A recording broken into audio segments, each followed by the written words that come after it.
Okay, listen to me very carefully, my friend. Here's the deal. First, to steal the diamond, you need to get to a remote island. It doesn't exist on any map, and it's forbidden for ordinary people to be there. The diamond is in the heart of this place, inside a well-guarded deep underground bunker. It's impossible to get there through the main entrance.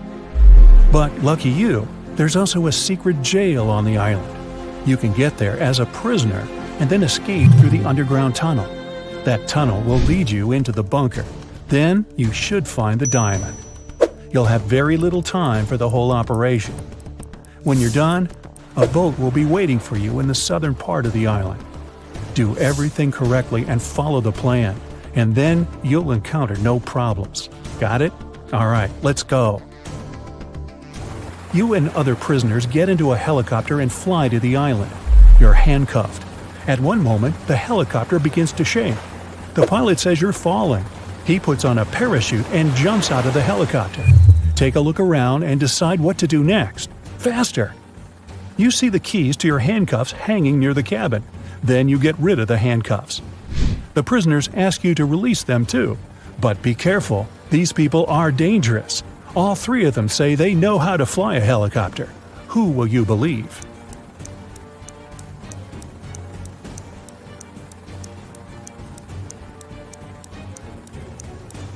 That guy with a tattoo with a helicopter on his leg. Maybe he's a good pilot. You remove his handcuffs and he admits he has lied. None of these people knows how to fly a helicopter. There's only one parachute left. The prisoner pushes you to the side, grabs the parachute, and jumps out of the falling helicopter. You decide to release the other prisoners too. What will you do next? Jump without a parachute? Try to land the helicopter on your own?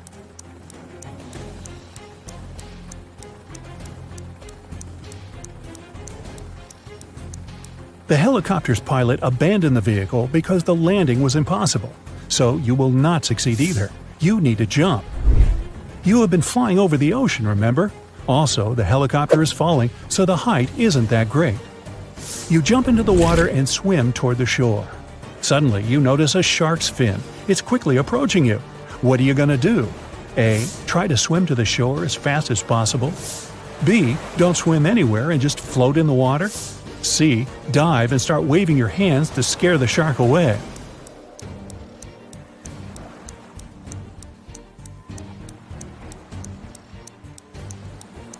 You need to stop. If you start swimming away, the shark will begin chasing you. Breathe in a lot of air and try not to make unnecessary movements.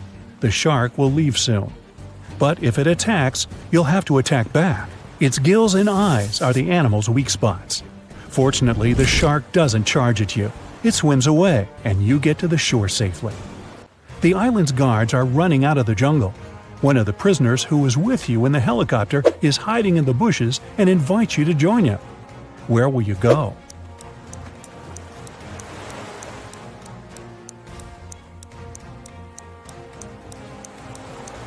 Let the guards catch you and take you to jail. Don't forget about your mission. They dress you in a yellow shirt and lead you away. You see many dangerous people. You're sitting at the table having lunch. There are 3 prisoners in front of you. One of them is going to escape. But who?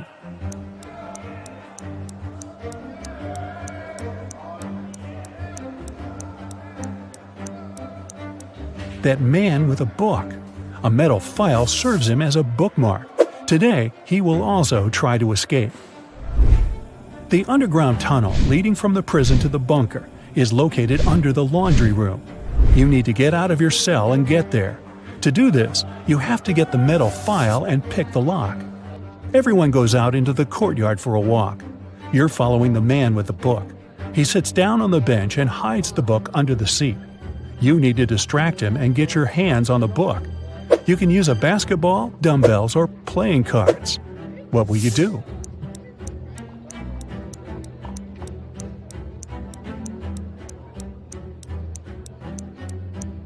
You can offer to work out with the dumbbells or play cards, but it will be difficult for you to get out of his sight. Start playing basketball. Throw the ball far away. The prisoner will run after it. Meanwhile, you'll take the book. So you grab the book but find no file inside.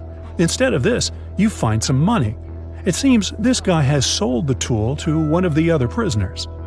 You put the money in your pocket and look around the yard. Which of the prisoners can have the metal file?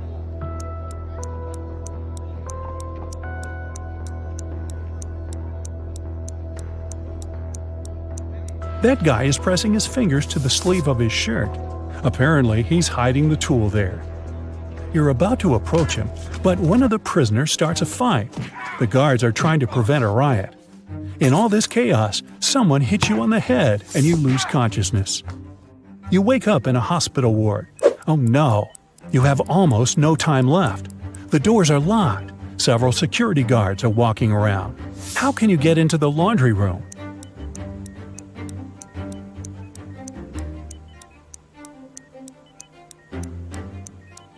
In the corner, there's a huge cart with dirty laundry.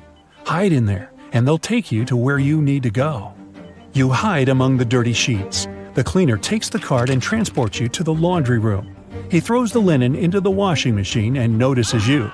The cleaner is going to scream and call the guards. What will you do?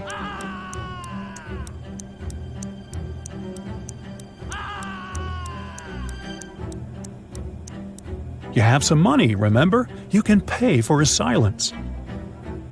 You move one of the washing machines and find a hatch under it. You climb inside and walk through the tunnel. It's very cold, wet, and dark here. Finally, you reach a small room. There are no windows and doors, only brick walls. What will you do? You can't go back.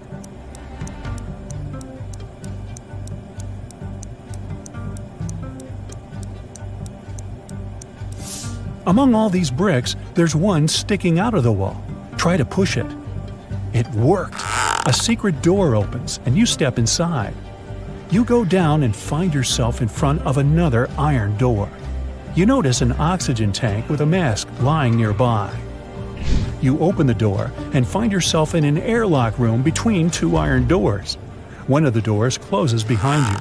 All the oxygen gets pumped out. You can't breathe, so you put on the mask.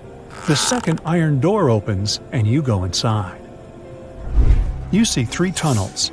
The first tunnel is filled with moving axes, blades, and other traps.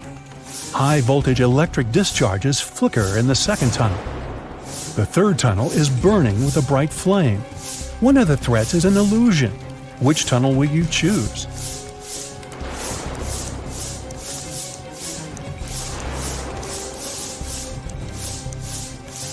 There's no air in the room, which means fire can't burn here. The flame is a hologram. You move on and find yourself in front of a dark room. It's so dark you can't see what's inside. It seems to you that the diamond is there. Stop. What is this diamond? Who gave you this mission? What are you doing here? What's happening? At this moment, some unknown force pushes you forward. You step into the black void and fall. You find yourself floating in outer space. It's so cold and scary here. You feel tiny in the boundless universe. Suddenly, you see something shining. Is it a star or an asteroid? A bright light illuminates the black space around you. Good job, a heavy voice says. You reach out your hand and touch the light. At this moment, at a great speed, you start flying back through space and time. You're falling fast and land in a dirty room. Frightened, you get up and open the door. Oh, yes, sunlight!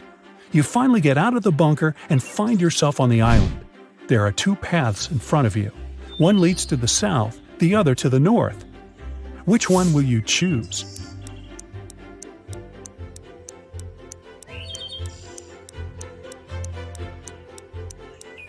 The boat is supposed to be waiting for you in the south, remember? You go through the jungle and find an old car.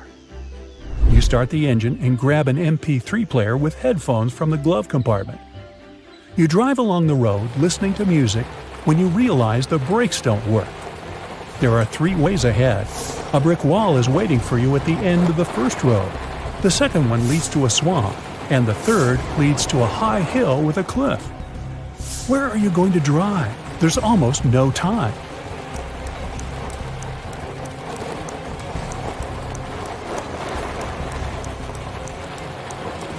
Release the gas pedal and drive up the hill.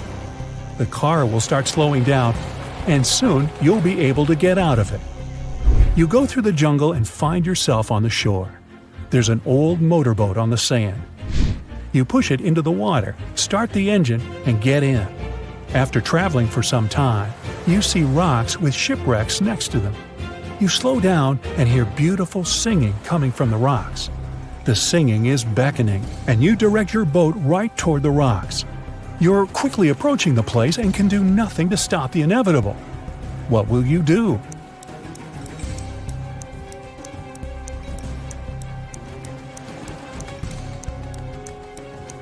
You have the MP3 player you found in the car. You put on the headphones, turn on cool epic music, and travel away. You're heading toward sunset, toward new adventures. And now, let's check your points. 0 to 3 points. You definitely shouldn't go on dangerous adventures. You may be able to pass the first test, but you aren't likely to get through all the trials. 4 to 7 points.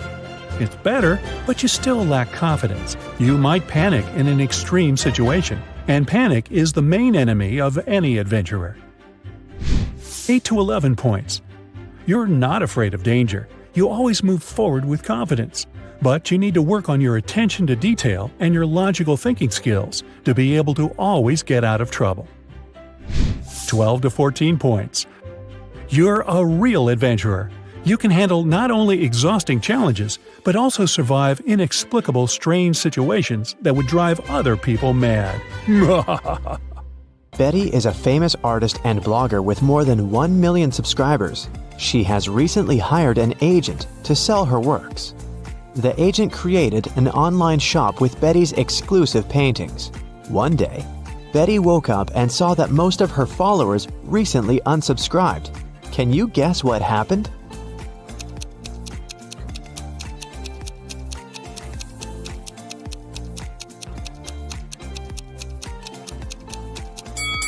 Take a look at the items in Betty's shop. Van Gogh painted the Starry Night, not Betty. The agent tried to sell fake art through her shop.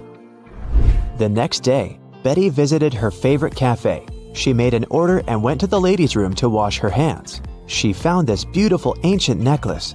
3 people approached her to claim the jewelry. Helen said, "This piece belonged to my grandmother. Emeralds fit our green eyes perfectly. Give it back."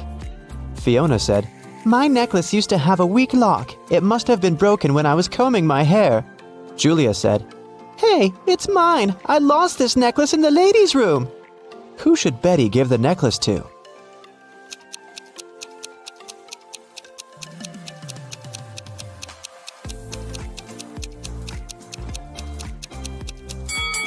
Helen mentioned emeralds, but the stones are red, not green. Julia was so sure that she'd lost the necklace in the toilet, so why wouldn't she go pick it up herself? Fiona was the only one who knew about the weak chain lock, so she's the real owner. Betty returned to her table. She noticed that someone had taken a bite out of her bagel. Betty was shocked and questioned other customers. Derek said, "Lady, I'm a billionaire. I don't need to steal other people's food." Zach said, "I'm allergic to gluten. I don't eat any pastries." Sheila said, "I saw a weird hungry guy running around the cafe and asking for money. He must have bitten your bagel." Who's lying?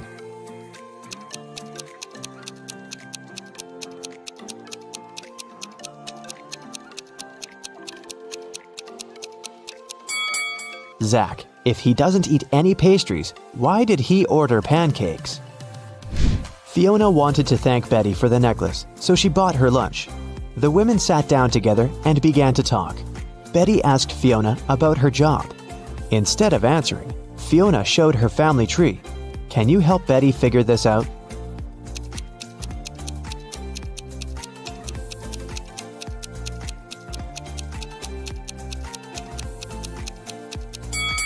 Fiona is a witch, her brother is a policeman, their dad is a doctor, and their mother is a football player.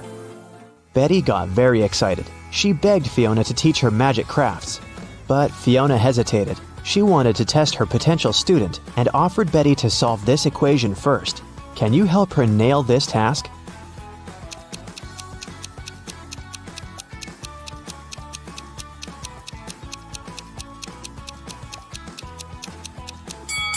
Many people fail to solve this equation because they don't pay attention to details. In this puzzle, every emoji, including the witch, wand, and the broom, symbolize different values. Before calculating the equation, let's find out the value of single things. First, calculate the value of one witch. It's 15. Now let's figure out the value of one wand. As you can see, it equals 7. And now let's do the same thing to the brooms. This task is tricky because there are 4 brooms in this equation. So, if 4 brooms are worth 12, then one broom will cost 3. Now let's take a look at the final line. The witch doesn't carry around any broom or wand. Therefore, the value of an empty-handed witch is 5. And now, we're ready to solve the equation. And the correct answer is 73. Great job! Betty gave the right answer, and Fiona took her home. There's a beautiful garden maze on Fiona's land. She teleported Betty to the center of the maze and gave her this map. Betty must find a black cat. Otherwise, she's gonna stay in this trap forever. Can you help Betty out?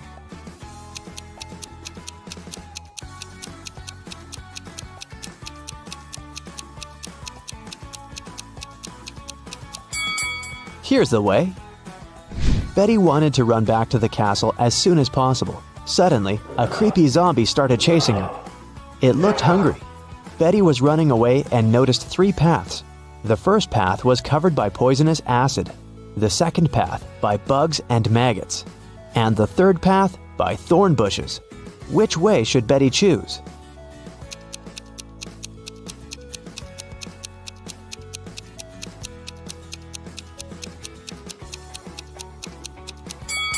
Betty should choose the second path.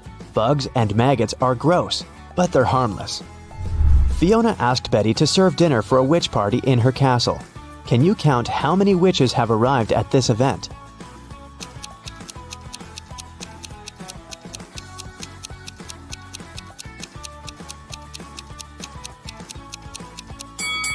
There are 13 witches in this picture. This one is not a witch, it's a garden scarecrow. Betty needed to go to the store to buy some ingredients for dinner. She began to write them down. Milk, lemon juice, eggs, butter, oranges, baking soda, cashews, and vinegar. What was Betty making?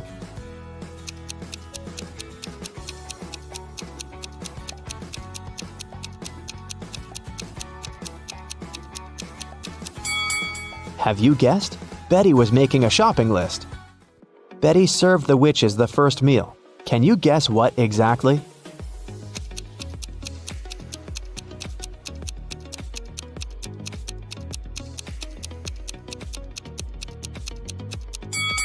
The correct answer is onion rings. Here's a second serving. Can you guess it?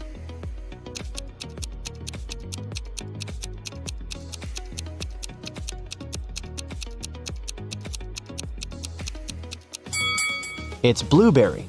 What about this dish? What do you say?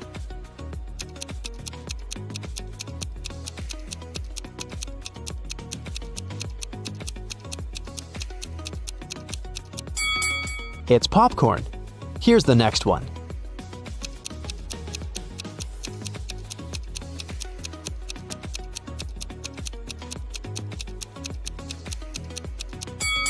Did you get it right? It's a strawberry milkshake. Fiona asked Betty to bring dried flowers to cook a love potion. Fiona stores all ingredients in her warehouse, but as soon as Betty entered the warehouse, the door locked behind her back. Betty searched this area and found some old furniture and an antique mirror. Suddenly, she noticed 3 doors, but there was a dangerous monster behind each door. The first monster can turn any living being into stone. The second one is very angry and strong. And the third monster has venomous teeth. Can you help Betty choose the right door?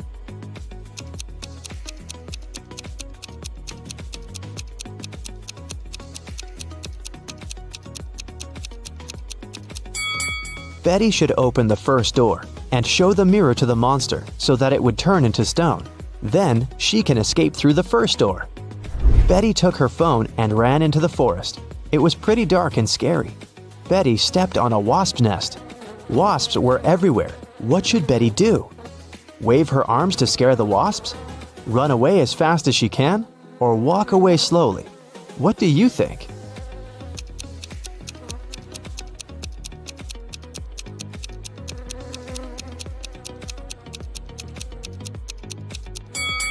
The safest choice is to walk slowly. Waving hands and running is too dangerous. The wasps will get angry and sting her. Betty has returned to the party, but when she saw the crowd of witches by the fire, she got scared and ran away. Why?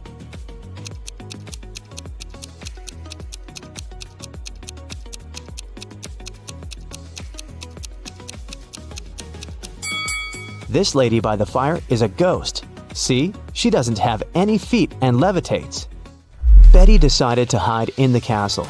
She wanted to call the police, but she couldn't find her phone. Betty questioned 3 witches. Georgina said, How dare you? I use telepathy. Phones and gadgets are for losers.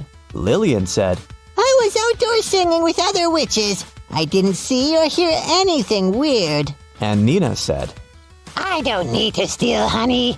I can manifest any amount of money anytime. Who's lying?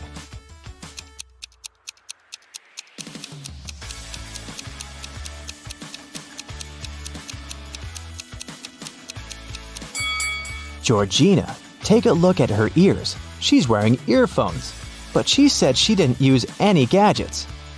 Fiona got very angry when she found out that Betty had interrogated her dearest friends. Betty apologized. Fiona said, Okay, I'll let you stay, but you must answer 3 questions. Here's the first one. I've been here for 1,000,000 years, but I'm never more than a month old. What am I?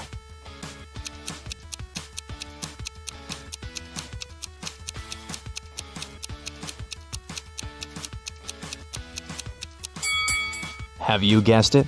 The correct answer is the moon. Here's Fiona's second question. I build castles and I tear down mountains. I make some people blind, but I help others see. What am I?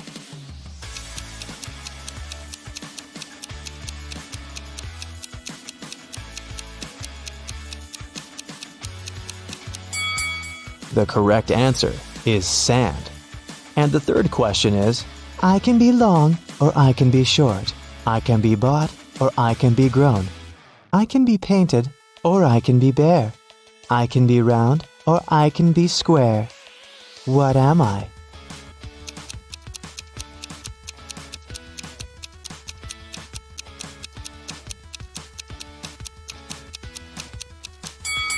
And the answer is fingernails. The party was still on. Fiona went upstairs to change her dress. In 5 minutes, Betty heard a scream from Fiona's bedroom and found her unconscious on the floor. Betty asked one question to 4 suspects. What have you been doing for the last 5 minutes? Jenny was roasting marshmallows by the fire. Gemma said, I've spent the last 30 minutes in the pool. Sarah said, My frog Fluffy ran away to the garden. I've been looking everywhere, but unfortunately I couldn't find it. And Nancy was flying on her broom around the house and filming the party on her phone.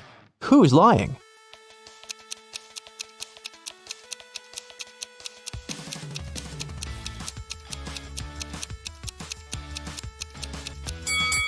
Sarah. Her frog is sitting in her pocket. Suddenly, someone turned the lights off. Betty woke up in jail. She found this clue on the floor. It said, Explain this code and you'll be free. Can you help Betty?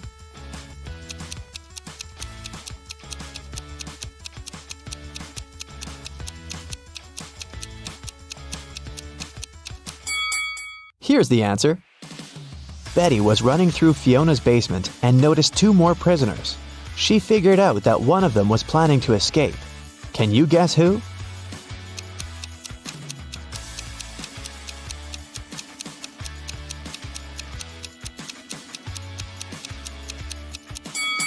The first prisoner. There's a hole behind the toilet that he started digging. Betty got out of Fiona's castle and ran away through the forest. Can you tell what's wrong with the forest?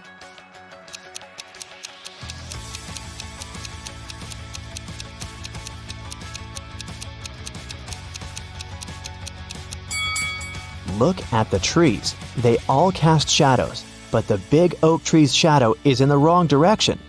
The town's modern art museum has just been robbed. A priceless painting from top-notch artist Floyd B. has gone missing overnight. The museum's manager called Detective Pressfield to help. As soon as he arrived at the museum, he asked to see the security footage of the previous night.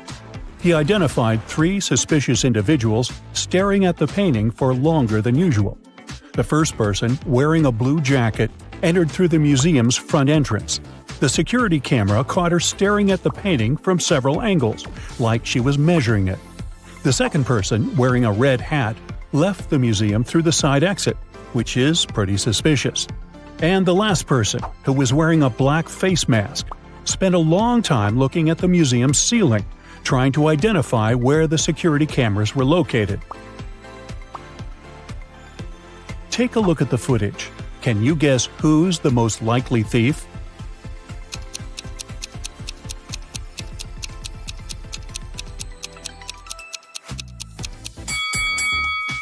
It's the last person. I mean, he was wearing a mask and spent hours trying to identify the security cameras. After that, there was no footage anymore. So that probably means he was successful at leaving the museum with the priceless painting. Samantha and Joanna were stuck at Blue Ridge's airport security line. A security guard found both of them suspicious and asked them to wait while he analyzed the X-ray footage. Take a look at both women. Who do you think is really hiding something?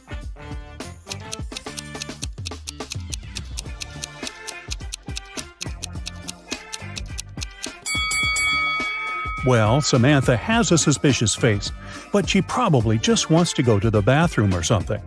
Now, Joanna is definitely hiding something under her skirt. If she had really been pregnant, she would have used the preferential line. And look how much she's sweating. She's probably nervous she'll get caught.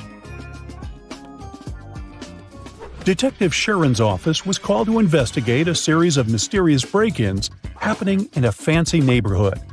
At each crime scene, the robber would leave the word "closer" sprayed in graffiti on a nearby wall. The first place to be robbed was Mrs. Moore's cafe. Then the criminal's next target was the town's library. After a week, the thief had left his mark in a fancy office building, a supermarket, and a restaurant. It took Detective Sharon a while, but she soon understood there was a pattern to the break-ins, and she was even able to predict what the next break-in would be. Can you figure out what it was?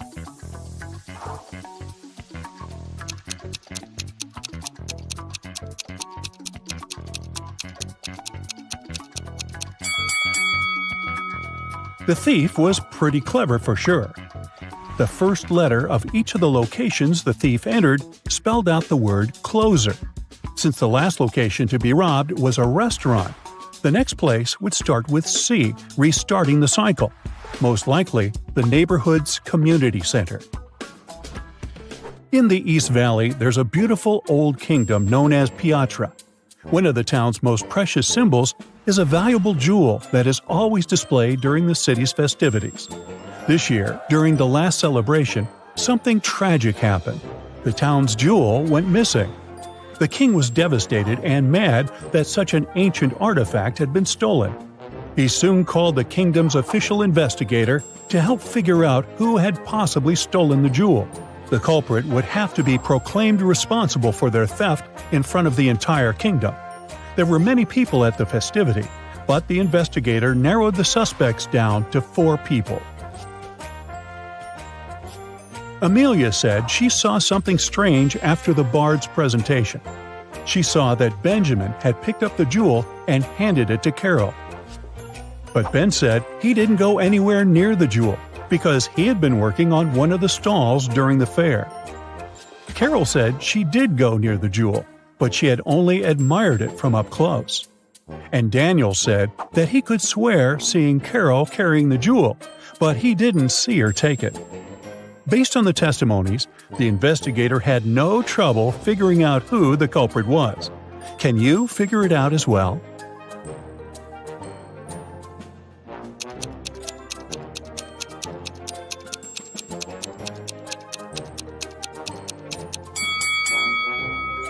It was Carol.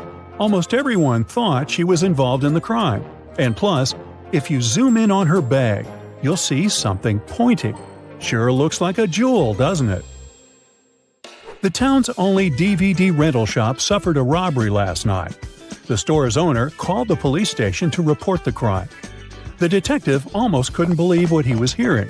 After all, why would someone steal a DVD when there are so many streaming channels nowadays? The detective asked to see the footage from the security camera and identified 3 main suspects. Sarah was a middle-aged woman. She said she still owned a DVD player and preferred to watch movies the old way, so she regularly rented from the store. Alex was a recently retired movie director, and one of his favorite pastimes was going to the store. He said he hadn't noticed anything strange the day before, except for a random teenager that walked inside. David was in his teens, and he spent hours in the shop by himself. He said he was doing research for school, but swears he didn't take anything. Can you tell who did it?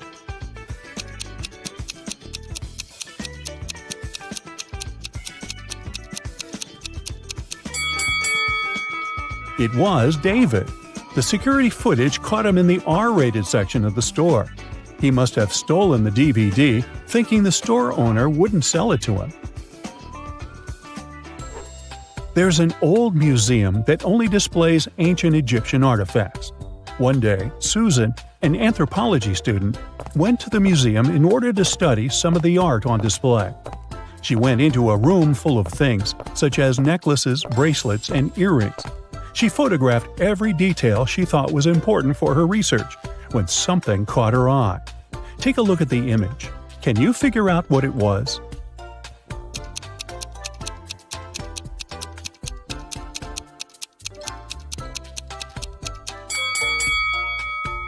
Look at those earrings. They look completely fake.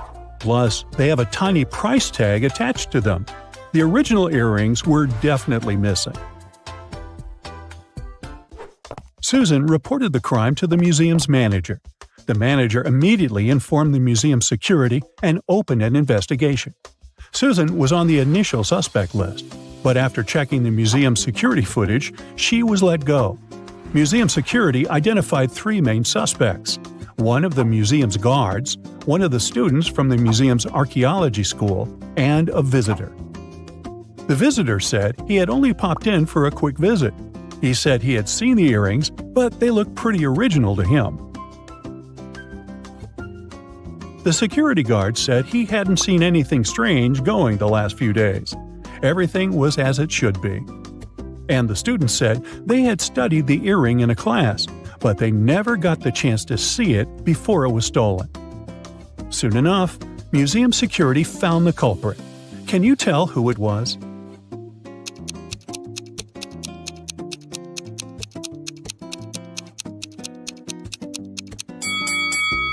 It was the visitor.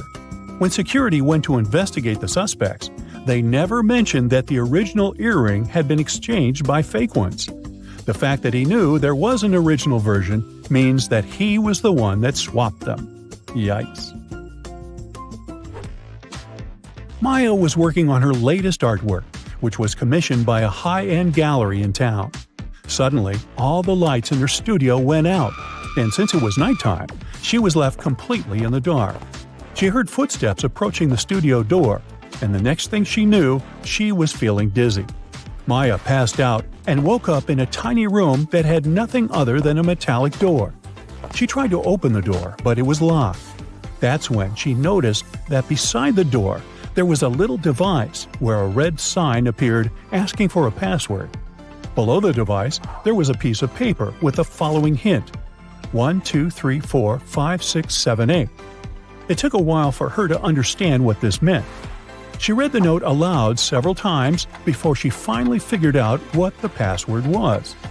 Can you guess what password she typed into the device?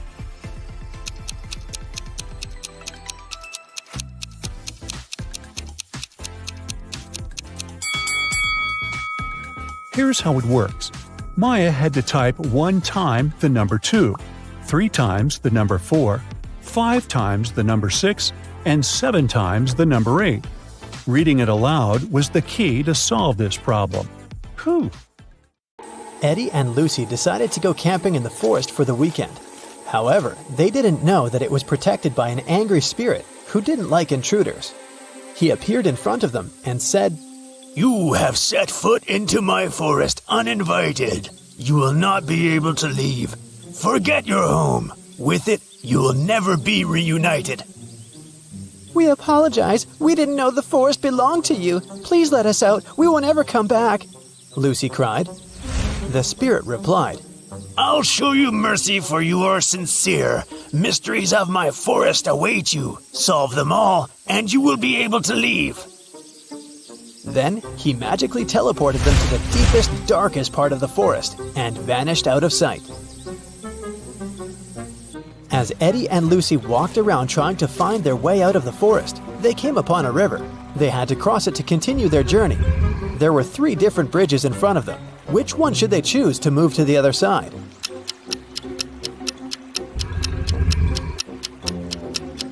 Do you see the weird river monster hiding under the stone bridge? It looks dangerous.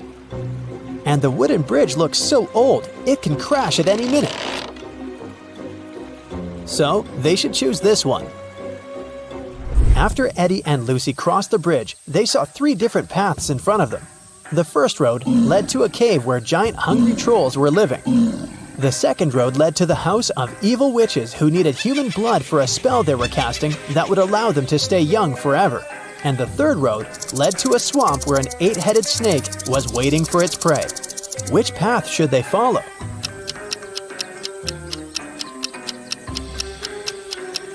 They should choose the third road because if you look carefully, you can see that up ahead, the road is forked too.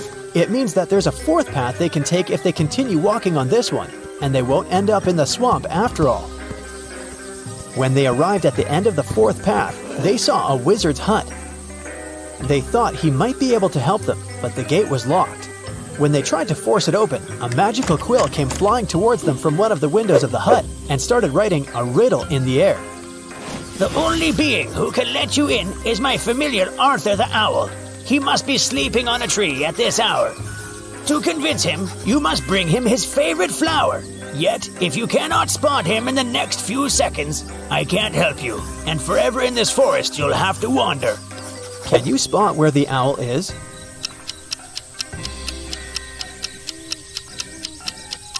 Look there! Eddie and Lucy managed to spot not 1, but 3 owls standing on a tree branch. Only one of them was Arthur. If they don't figure out which one of them is Arthur, they won't be able to get help from the wizard. The first owl said, "The third owl is not Arthur." The second owl said, I am not Arthur. and the third owl said, I am Arthur. However, only one of them was telling the truth, and the others were lying. Can you figure out which one is Arthur?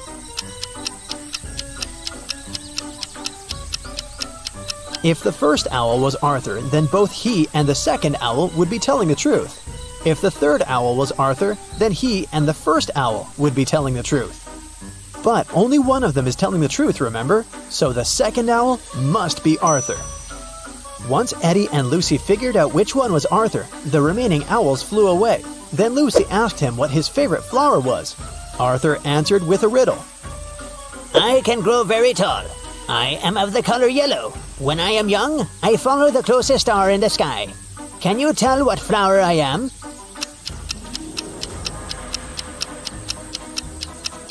Arthur's favorite flower is the sunflower. Eddie and Lucy had to bring a sunflower to Arthur for him to let them in. They asked him where they could find one, and Arthur told them that they could get it from the sunflower field that was located between the cornfield and the wheat field. When they asked which direction they should go, Arthur said this. If you went east, took a right turn, covered some distance in that direction, then took a left turn, and finally took another left turn, which direction would you be facing? That's the direction you must go. Can you tell what direction that is?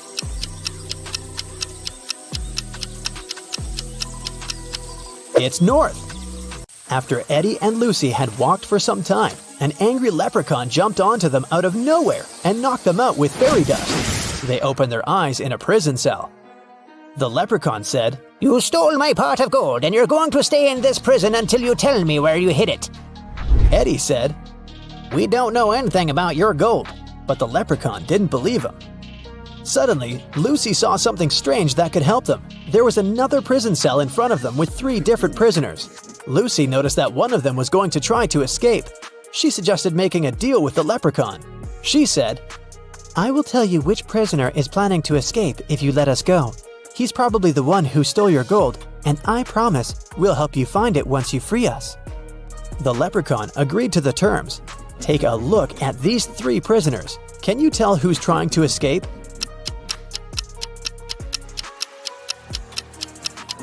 It's the 3rd prisoner. He has a map sticking out of his pocket. He must be up to something. The leprechaun took the map from that prisoner and let Lucy and Eddie go. He said, But now you have to help me find my pot of gold. Lucy noticed a couple of notes at the back of the escape map. The first one said, Find the pot of gold in the fields of gold. What do you think that means?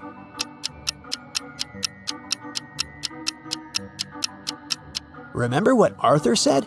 He informed Lucy and Eddie about 3 different fields: sunflower, corn, and wheat.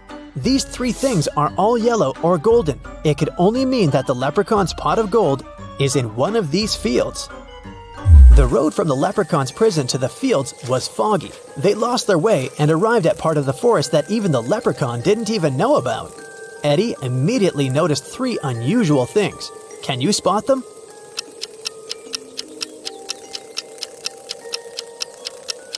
Even though it's still daytime, the place is dark. The mushrooms on the ground are actually tiny houses. And finally, one of the butterflies flying there in the distance is no butterfly at all. It's a fairy. As soon as Eddie spotted the fairy, it flew next to them and said, The fairy mother wanted me to bring everyone food, but when I asked what she wanted, she only said this: remove the outside, cook the inside, eat the outside, and throw away the inside.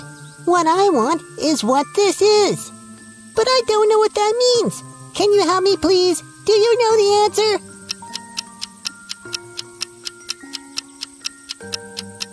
It's a corn on the cob. The fairy thanked them for helping her. Lucy then told her that they were actually on their way to the sunflower, corn, and wheat fields, but they had lost their way.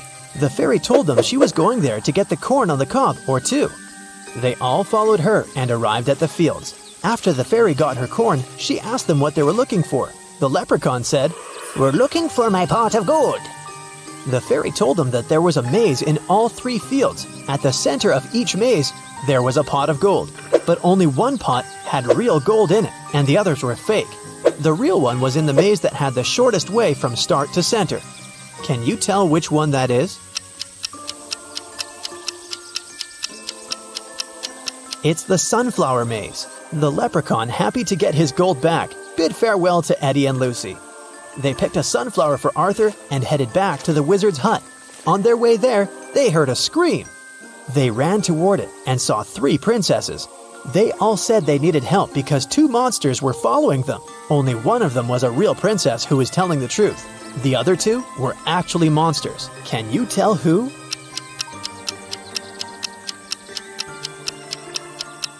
The real princess is the second one. If you look closer, you can see that the first princess has a monster's tail, and the third princess has tiny ogre ears. So she would be one of the monsters chasing the real princess too. After helping the princess, Eddie and Lucy arrived at the hut and gave Arthur the sunflower. In return, he let them in. The wizard greeted them and asked what he could do for them. They said they wanted to get back home. The wizard said he knew a spell to open a portal, but the special ingredient he needed was coded. The wizard showed them the page in the spell book. Can you tell what the special ingredient is?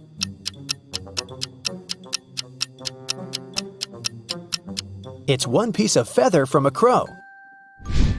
The wizard prepared the spell, but something went wrong with it, and instead of 1, 3 magical portals appeared.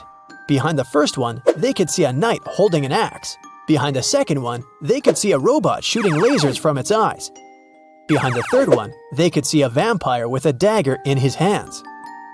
Only the safest one would transport them home. Which one is it?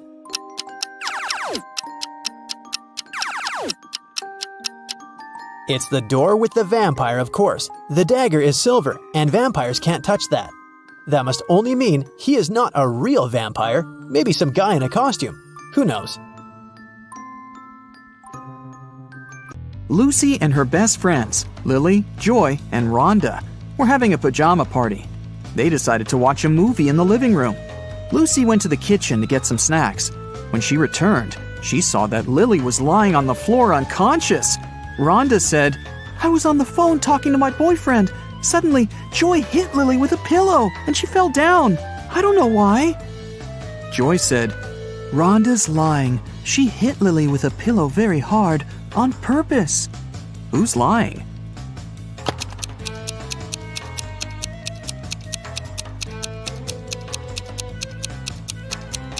Both of them. There are no pillows in this room. After the movie, the girls decided to play with a Ouija board. They called the ghost of a famous singer. Suddenly, the pointer on the board started moving by itself and wrote this: "Evil Lots Yad 3 Eva Hoy." Can you help Lucy and her friends decode this message?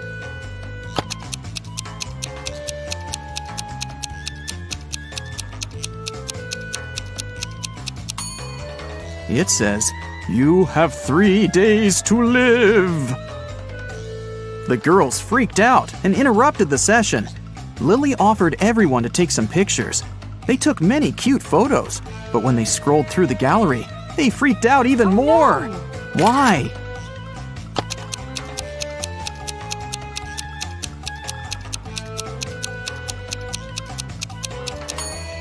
All 4 friends are in this picture.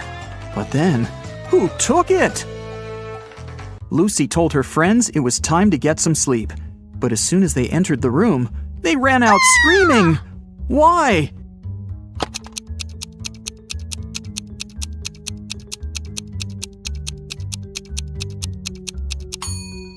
Look at the mirror.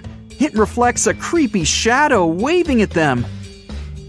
Eventually, Lucy offered her friends to sleep in her parents' bedroom, and she opted for the couch in the living room. The TV was on, and it calmed her down. In the middle of the night, she heard some noise from the bedroom and hurried to check on her friends. All of them seemed to be sleeping. Can you guess which one wandered outside?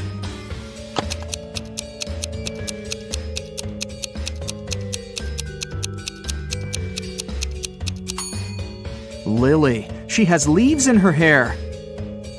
The next day, Lucy, Rhonda, and Lily met in the classroom.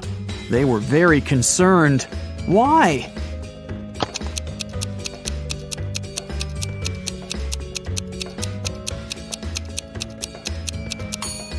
This is Joy's desk, and it's empty.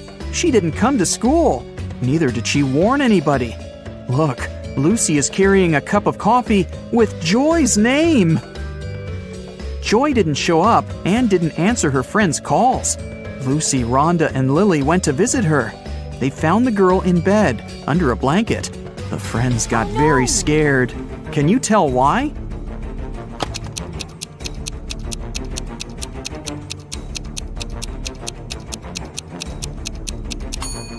Joy has covered the window with a blackout curtain, and the shape of her ears and teeth has changed. She's turning into a vampire.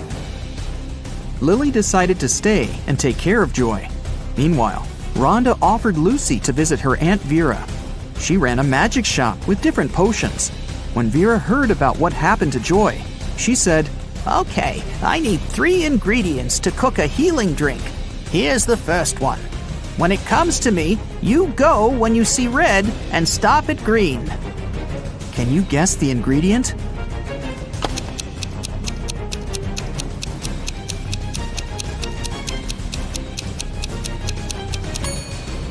It's watermelon. To get the second ingredient, Vera took Rhonda and Lucy to her cherry garden. Rhonda picked 8 cherries, Lucy picked 13, and Vera picked 14. How many apples did they collect together?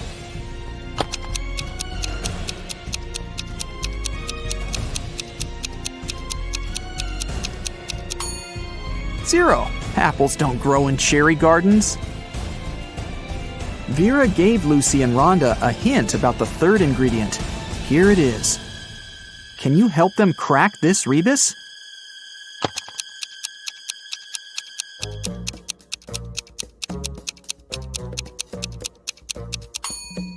It's Mandragora. Mandragora grew near the spookiest house in town. Vera gave Lucy and Rhonda a task to find it and bring it to her store. While Rhonda was searching in the garden, Lucy decided to get a closer look at the house. She saw a sign with a weird name on it, Siomon Eprik. She went to the huge door and opened it quietly. After Lucy got inside, the door slammed shut behind her back. Tons of vampire bats rushed at her. Lucy started pulling on the door like crazy. Suddenly, she saw that there was something written on it. Change the order of letters in Siomon Eprik. She yelled the answer, and the door opened. What did the girl say?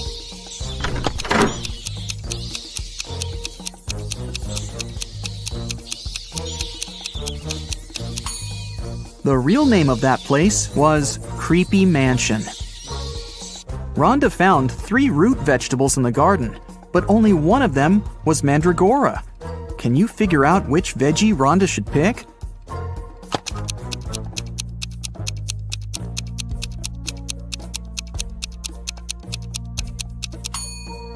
Even if you've never seen a mandrake, you can eliminate the other plants. This is definitely a carrot, and this is a beet. So the remaining one must be the Mandragora. Lucy and Rhonda prepared to leave the spooky house, but suddenly they stepped on a trap hidden in the grass and fell into a deep well. They looked around and found 3 tunnels leading to freedom.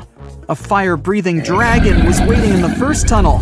It was very angry and disliked people. There was a portal leading into a black hole in the second tunnel, and huge cacti were growing all over the third tunnel. Their juice was poisonous to any human. Which way should Lucy and Rhonda choose?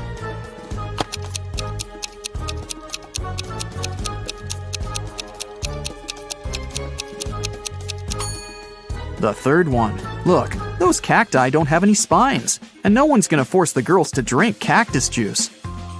Vera cooked the potion for Joy. Lucy and Rhonda took it to the girl's house, but when they entered her room, it was empty. Joy's parents said that Lily and Joy had left together. They were both acting very weird. Rhonda said, "Oh no, they've both turned into vampires. We've got to find them before it's too late." Can you help them find any clues in Joy's room?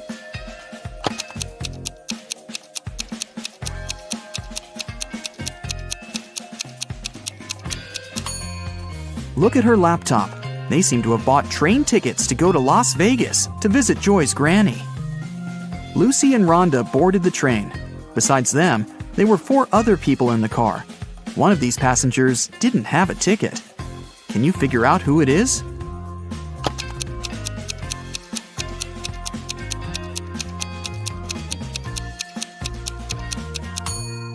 This woman. She's the only one who's hiding her head behind the headrest of her seat so that the camera doesn't spot her. When the train was going through a tunnel, the lights went out and the passengers got very frightened. When the light turned on again, one of the passengers shouted, "Help me! Someone has stolen my bag!" Lucy immediately realized who had done this. What about you? Any ideas?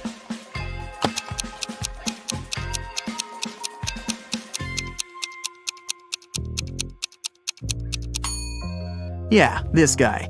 There's some makeup lying under his seat, and his window is open. He put the contents of the bag into his backpack, and then threw the bag out the window. Rhonda and Lucy got to Las Vegas and headed for the house where Joy's granny lived, but they kept coming to the wrong houses. In the first house, they met this old lady, and in the second, there was this one. Can you tell which elderly woman is dangerous?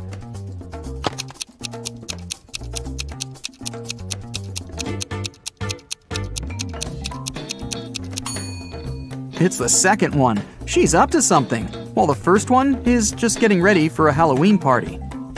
Finally, Lucy and Rhonda found the right house. The door was open. When they entered, they saw Joy's granny unconscious on the floor. She had a vampire bite on her neck. Suddenly, Joy and Lily popped out of nowhere. They had pale faces, sharp teeth, and pointy ears. They came closer and closer, ready to bite their friends. Suddenly, Rhonda began laughing and exclaimed, "Stop fooling around, it's just a prank." How did she know?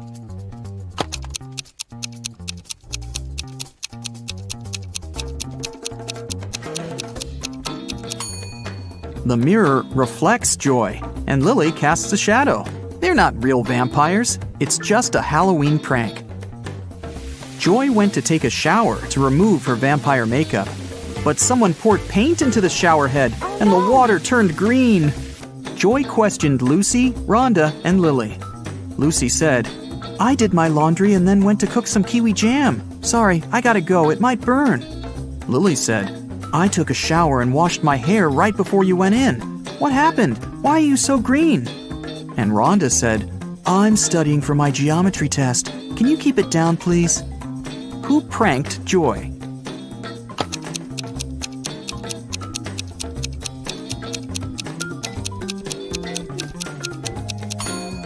Lily said she'd just washed her hair, but it's dry and braided. Besides, she's wearing a dress under her bathrobe. That's a pretty suspicious outfit. Rhonda decided to prank Lily. She took a balloon and a cupcake paper cup. She filled the balloon with some water and put it into the paper cup. Then she added some shaving cream on top and decorated it all with sprinkles. Now it looked exactly like a real cupcake. Rhonda was very proud of herself. Suddenly, she heard other girls entering the kitchen. Rhonda left her cupcake on a plate, along with real cupcakes, and hid under the table. Lily, Lucy, and Joy entered the kitchen, saw the cupcakes, and decided to eat them. Can you tell who took the prank cupcake?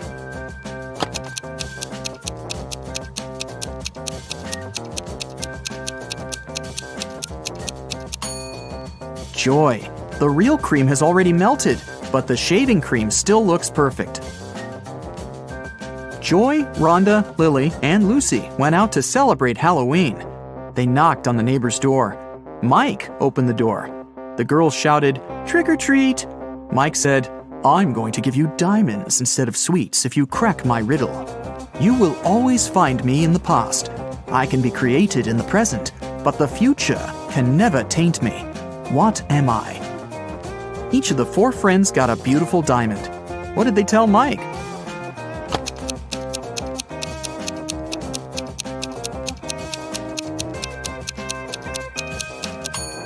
The correct answer is history. The girls went to the local Halloween party. The hostess didn't want to let them in without a password, but they didn't know it. The woman liked their costumes, so she gave them a little hint. "I eat clams. I live in the ocean. I move slowly. I have 5 arms. What am I?" In no time, Joy, Rhonda, Lily, and Lucy were inside. So, what was the password?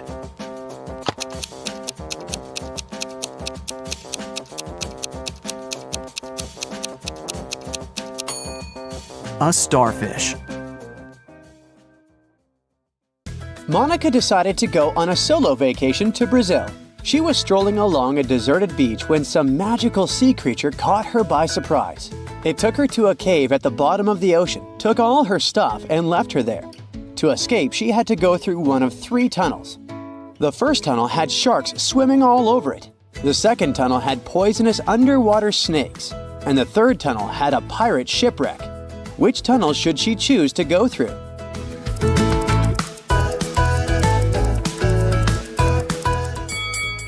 She should pick the third tunnel. Sure, it's a pirate ship, but it's already sunk and it won't pose any real threats. Anna decided to throw a costume party and invited all her friends. 2 couples decided to dress up as vampires, but one of these couples is made of real vampires. Take a look at the image. Can you tell me which one?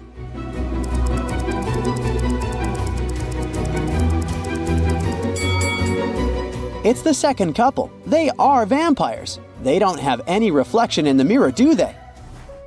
On a murky water day, Jason woke up confused. He had bumped his head into a coral reef and woke up in another underwater kingdom. 3 mermaids took him in and helped him get better. When he finally opened his eyes and asked who they were, they all said they were his wife. Take a look at the image. Can you tell which mermaid is telling the truth?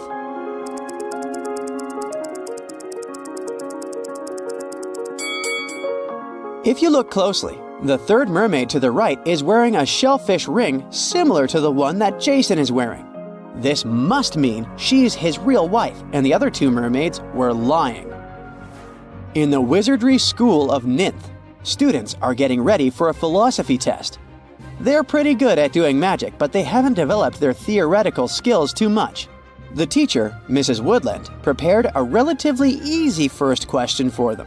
It asked, "What is the phrase that makes you happy when you're sad and sad when you're happy?"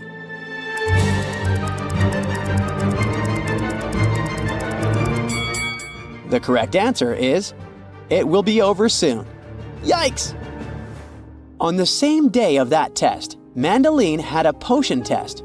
She was extremely nervous since she could never get the very difficult spells correctly. She got to the classroom and the teacher had left a few potion bottles for her to label. Take a look at the bottles and the tags. Can you tell which bottle is which?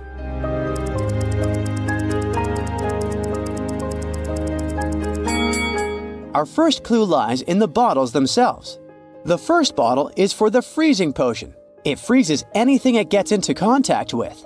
The second bottle carries a potion for making people stronger. The third bottle makes people feel sick. Ew! The fourth bottle is the one for finding eternal love. And the last bottle with the frog is for turning frogs into princes. I quite like these potions. On Amy's graduation day, her mother introduced her to a few eligible bachelors. She really wanted her daughter to find a new love, since she had recently broken up with her college sweetheart.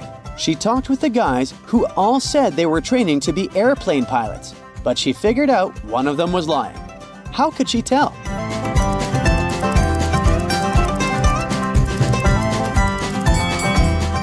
Take a look at the first guy. He's wearing glasses, which means he can't be a pilot. Pilots need to have perfect eyesight. James, a father of 4, went to work, leaving a $50 bill on the kitchen table for his oldest daughter, Quinn, to go shopping. When he got home, there was no food.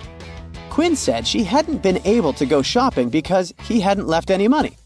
James asked his other 3 kids to come down and question them. Beverly said she saw the money on the table but didn't touch it. Kenneth said she opened the window and put the money under the book so it wouldn't fly away. Owen said he'd put the bill inside the book between pages 57 and 58. Can you tell who's lying?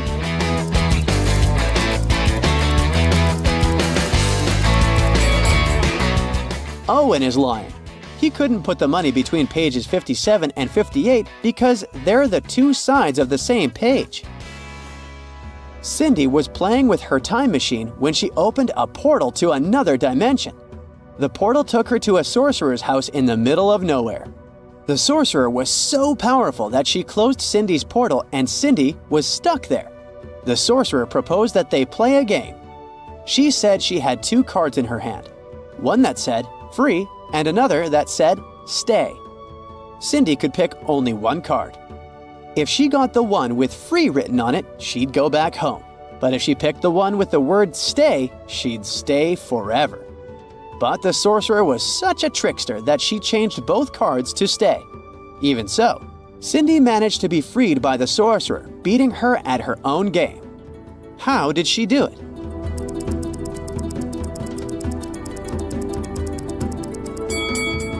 Cindy anticipated what the sorcerer would do, so as soon as she picked the first card, she threw it in the fire, saying it was by mistake. That way, the sorcerer would have to show her the remaining card was stay, which meant that the one she had burnt had to be the card with free written on it. Way to go, Cindy! After Colton was shipwrecked, he found himself on a deserted island. Luckily, he still had his pills with him. There are 2 blue pills and 2 red ones. He needs to take 1 red pill and 1 blue pill, but his eyesight was severely compromised after the wreck, so he can't tell them both apart. There's nobody around to help him. How can he manage it?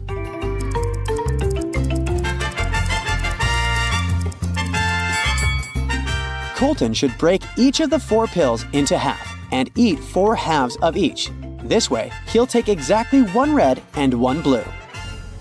Last week, Sophia attended the town's much-anticipated masquerade ball.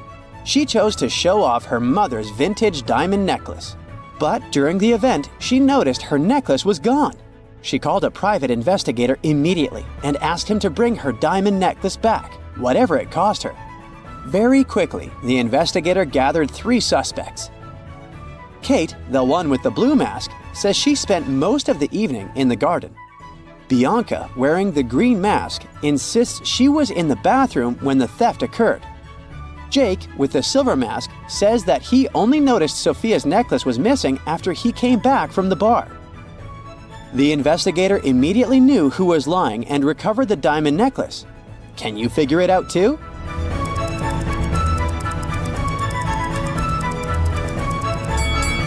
How did Jake know the exact moment the necklace went missing? It must have been him. Plus, take a look at his pocket. It looks like there's some triangular-shaped object in there, doesn't it? Luke was an adventurer, and on his latest trip, he went to Vietnam. There, he came across an ancient treasure map. The map led him to a remote island where a legendary treasure was said to be hidden. But the treasure's location was protected by a series of cryptic symbols. He needed to find it to unlock the treasure. Take a look at the encoded message that appeared and help Luke figure out a pattern that will take him to the treasure. The message said, "Carrot, sun, astronaut, filled you room."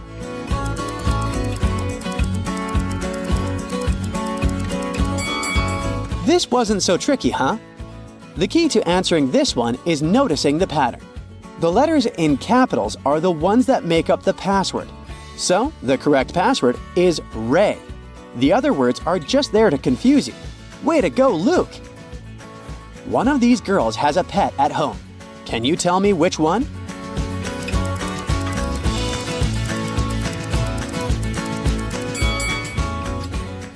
It's the one in the middle. She's got scratches all over her arm. Okay, let's go. We'll start with checking your vision. All you need to do is read the word. Let's go. What's written here?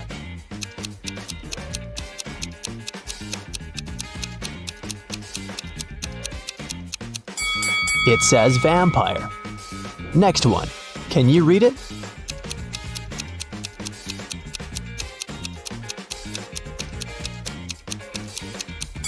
Is meadow. Another one for you. Look closely.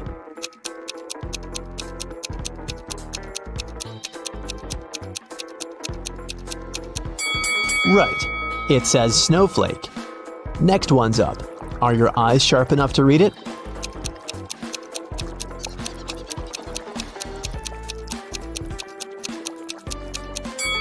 This is meadow. Another one for you. Look closely.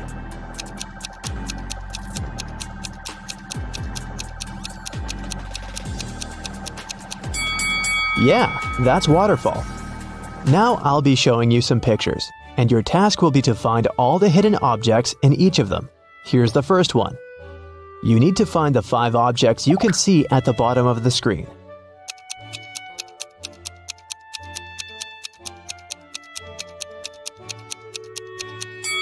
Okay, here's where they are. Did you manage to find all of them? One more for you. Concentrate, and keep in mind, you can pause the video if you need it.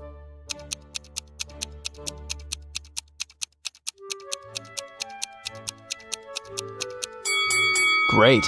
1, 2, 3, 4, and 5. I hope you spotted them all. Emma Lynn is an archaeologist working in Africa. She has accidentally gotten stuck in a cave, and there are just 3 ways out. Her map shows that if she goes left, she'll come to a pond that pulls everything in. If she goes straight ahead, she'll run into dangerous dinosaurs that eat everything they see. If she goes right, she'll find herself very close to an erupting volcano. Which way is safe?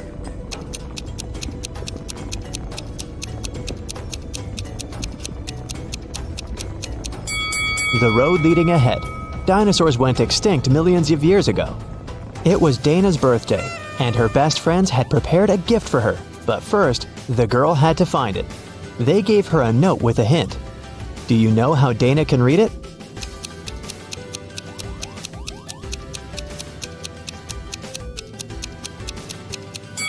It looks as if the note doesn't make sense, but it does. The text is mirrored. That's why she can read it with the help of a mirror. Let's see. So it says, "Your present is in the laundry basket in the basement." Cheryl had to sneak into her dad's computer to delete some emails she had accidentally forwarded him. Her dad had memory problems, so luckily for Cheryl, he always left notes with his passcodes. And indeed, one of such notes was right on his desk. Cheryl typed in 6989. Unfortunately, this passcode was wrong. Can you figure out the correct one?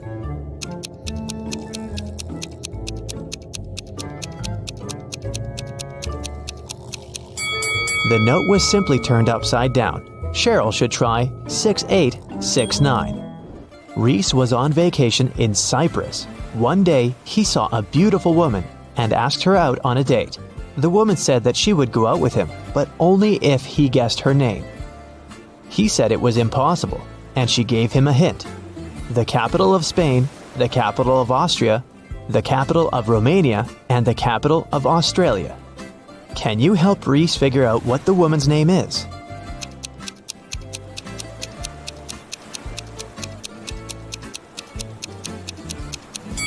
The capital refers to the capital letters of these countries' names. So, S, A, R, and A. The woman's name must be Sarah. Yvonne has 4 frogs: Dot, Hoppy, Yoda, and Aristotle. One of them is black and green, and 3 of them are black and blue. Find out which color each of them is if Dot and Hoppy are of the same color, Aristotle isn't black and green.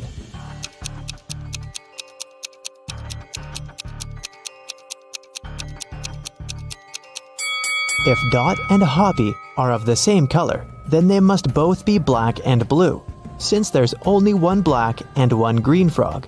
If Aristotle isn't black and green, then it's black and blue too. So Yoda is black and green.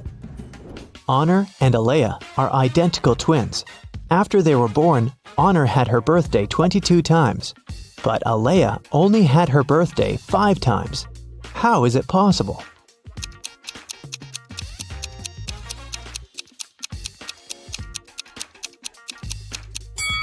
They were born on a leap year. Honor was born late at night on February 28th, let's say at 11:59 p.m. And Alea was born a bit later, at 12:01 a.m. It was already February 29th, which only occurs once every 4 years. Now let's relax a bit and try to guess some movies.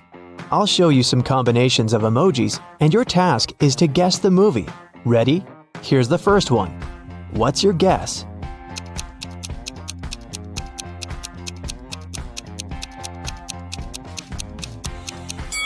Of course, it's everyone's favorite, Edward Scissorhands. Okay, here's the next one. You must know it.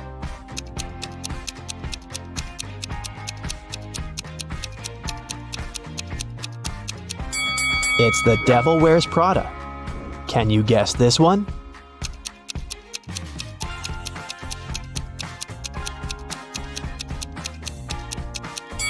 It's $1 Million Baby. Moving on. You just can't get it wrong.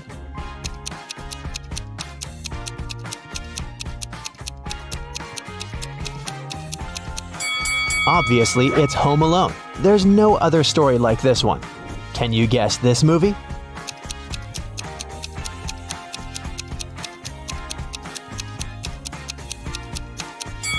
This reverse transformation reminds me of The Curious Case of Benjamin Button. I have a couple more for you. I love this movie. Do you know it?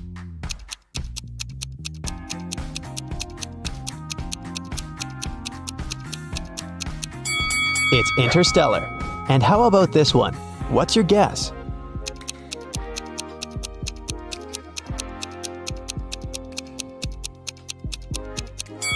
This one is I Am Legend.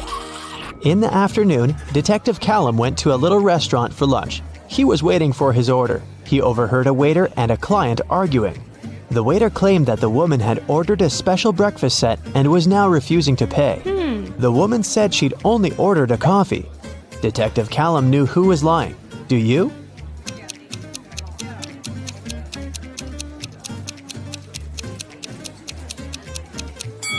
It's afternoon. No one serves breakfast specials at this time, so the waiter was lying. Miss Vidges called the police and reported that someone had broken into her house, tied her up, and robbed her. When police officers arrived, the house was a mess, and the woman was indeed tied to a chair. Still, the officers didn't believe that it was a real robbery. Why?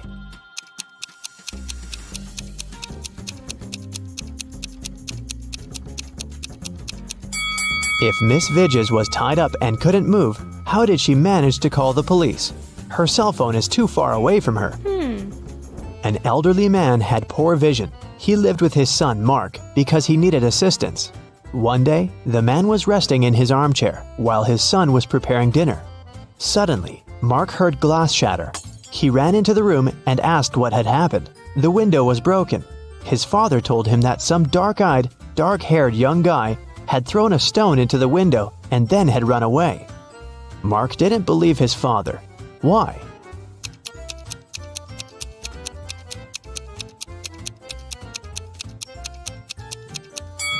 The man had poor vision.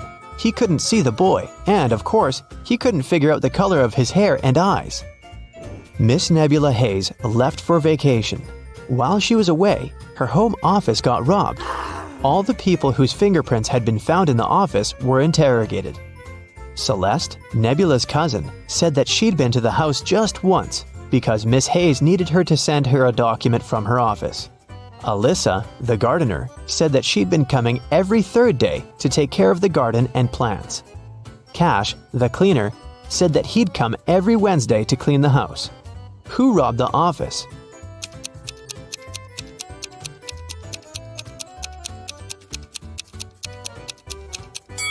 It was the gardener. Celeste and Cash had some reason to be in the office, so their fingerprints aren't that suspicious. But why would Alyssa come there? As you see, there are no plants in the office. In a VIP club, a rich lady was robbed. Someone stole her diamond necklace. The police visited 3 main suspects and interrogated them. Paxton said that he'd been at the party. He even knew what necklace they were talking about, but he had nothing to do with the theft. Reagan said that she hadn't noticed any necklaces. Gaia said that she hadn't been to that party. She was too poor to afford to go to such clubs. Who's the criminal?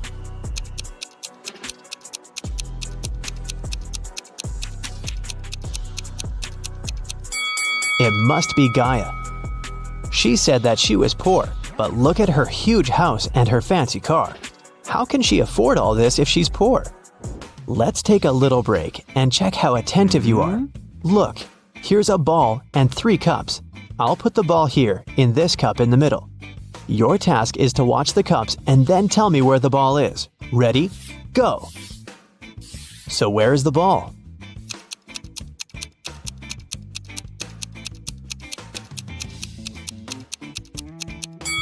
Look, it's here. Did you get it?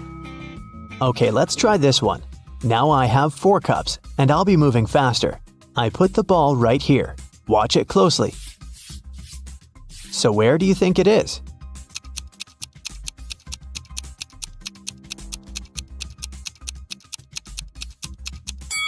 It's in this cup.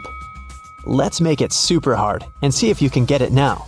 5 cups, and I'll move them even faster than before. Ready? So where's the ball?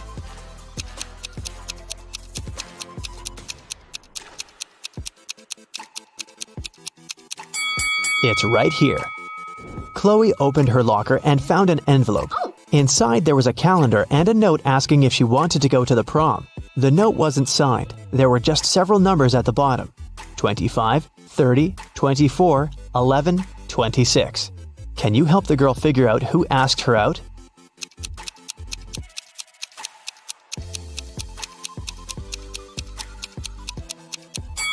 The calendar is the key. You have to find all the numbers in the calendar, and the first letters of the respective months will make up the name. So, 25 is circled in June, so it's a J. Number 30 is circled in April, so it's an A. 24 is in September, it's an S. 11 is in October, so we've got an O. And 26 is in November, N. The guy's name must be Jason. Hopefully Chloe knows him. Annika was poisoned, and Detective Callum was on the case. One of the main suspects was Marcus Jones, Annika's sister's boyfriend, because someone had seen them together. Good afternoon, Mr. Jones. I'm sorry to tell you this, but your girlfriend's sister was poisoned. Do you know anything about it? By the way, do you have any photos of her? Marcus said, "Oh, poor Annika. She's such a good girl. Yes, I have pictures of my girlfriend and her sisters. Here it is." The detective looked at the photo and arrested Marcus. Why?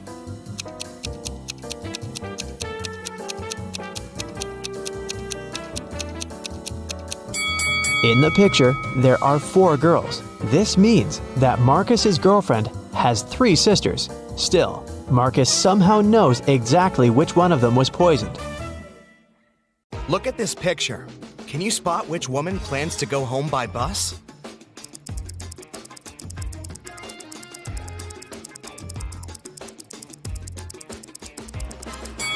This woman left her coat in a car, while the second woman is probably waiting for the bus. Can you identify which woman has spent more money on her home than the other, just by looking at their rooms?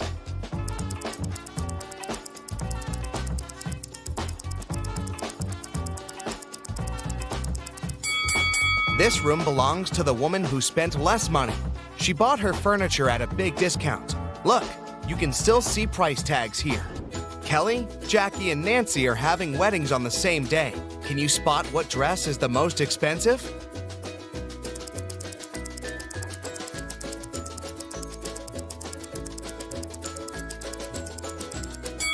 Although Kelly's dress looks fantastic, it's several sizes larger than she needs.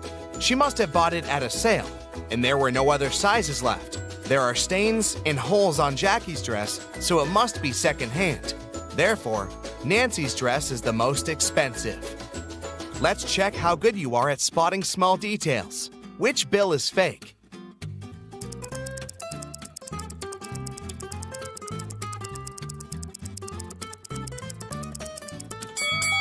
This bill has an obvious mistake.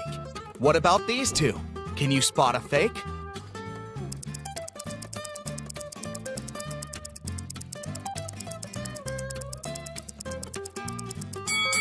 This one.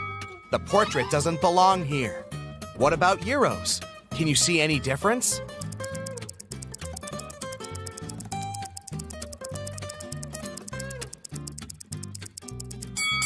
This bill is fake. Its design doesn't match the original. Now check these bills.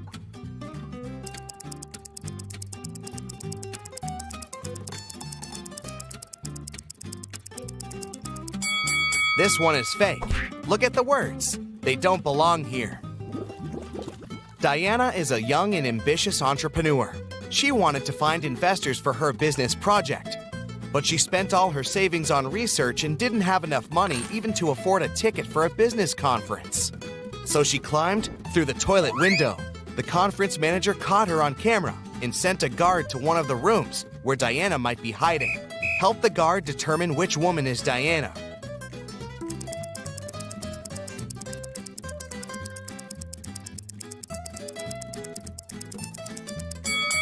Look, this lady's the only one who doesn't have a conference bracelet on her arm. A police officer noticed a criminal getting out of a window. The officer followed the criminal, but he was running too fast and managed to hide in one of the neighboring houses. Help the police officer identify where the criminal is hiding.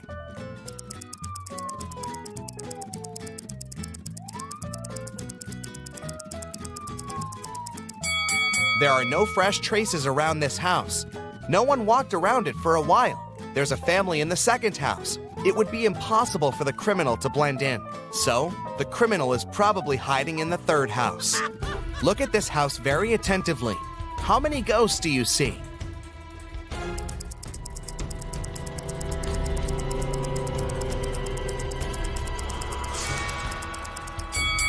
That's right, 13. Susie decided to do a huge cleaning in her house. When her brother Tom returned from the gym, he screamed, ran out of the house, and began to dig in the garbage. Susie has accidentally thrown out his stuff that he still needed. Help Tom find these items in the trash.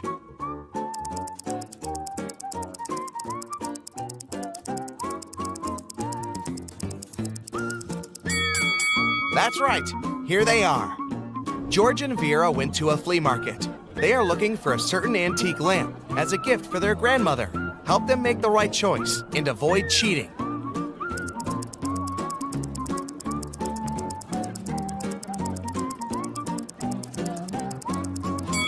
This lamp fully corresponds to the photo they have.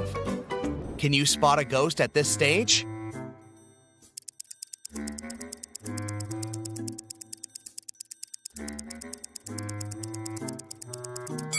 It's hiding behind the curtain.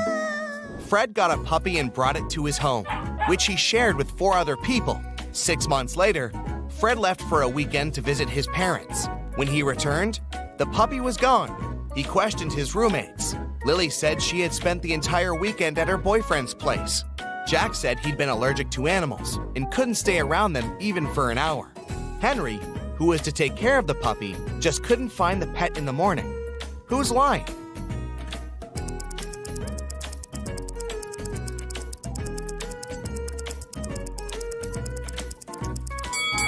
Jack. How did he live with the puppy for 6 months with his allergy? Can you guess the country?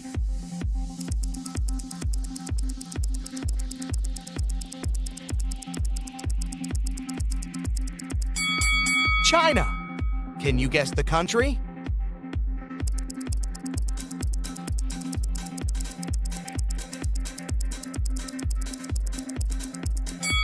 That's right, it's Belgium. Can you guess the country?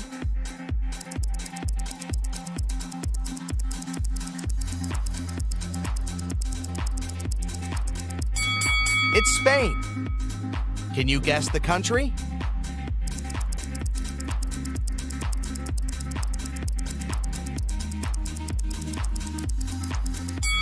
Japan. And one more. Can you guess this country?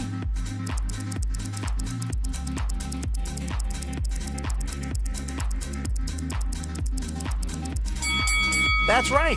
That's Iceland. Lisa and Mia are 2 sisters who usually spend their vacation together on the beach because they adore surfing. But this time, they decided to go on a secret snowboarding adventure in the mountains right after Mia's birthday. The sisters didn't say a word to their family and friends. Soon after, they arrived at the ski resort. They disappeared. The police examined the car and found some gifts for Mia. Which gift is suspicious?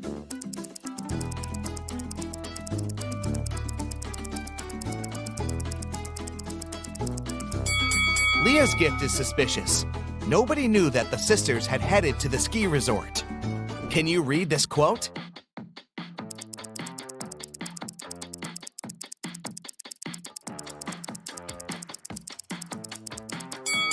It says, either you run the day or the day runs you. Tim woke up in a creepy house. The Wicked Witch was making a potion in the kitchen. She saw Tim and said, "Here's my dinner. Take a seat. I'll be back in a minute." Tim began to look for the exit and found 3 doors, but there's something dangerous behind each of them. A hungry wolf hid behind the first door, an evil vampire was standing behind the second door, and the third way was covered with fire. Help Tim escape safely.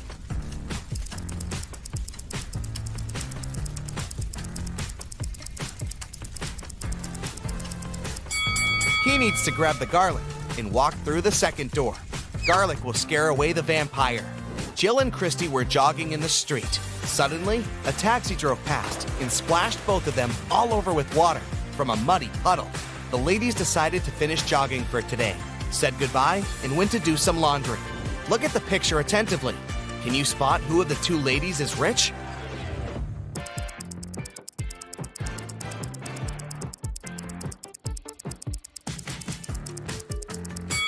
Jill is rich. Her clothes say Prada, while Christy's clothes say Brada. Can you see any number in this picture?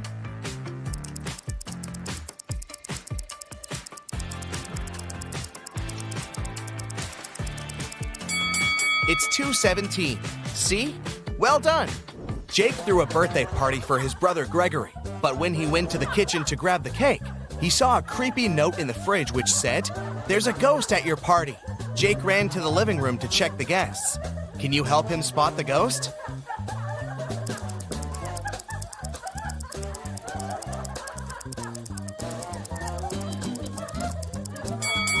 This woman over here doesn't stand on her feet. Can you read this?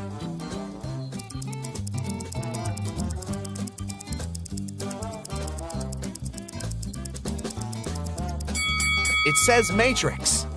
Jane woke up in a creepy laboratory.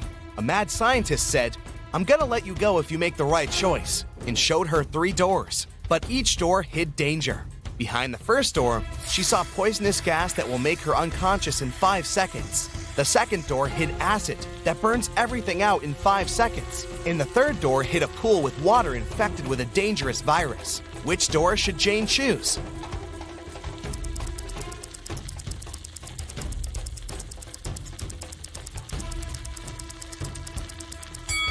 The third door. She can walk across the water on her high heels without touching the water. Look at these people. Can you place an apple in such a way so all the people but one see it? Where do you place the apple? Do you see any secret spots in the room? You have 10 seconds to figure it out.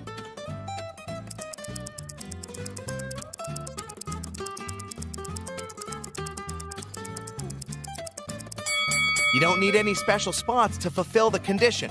Just place an apple on someone's head. Let's have a brief personality test. Can you see any weird elements in this picture?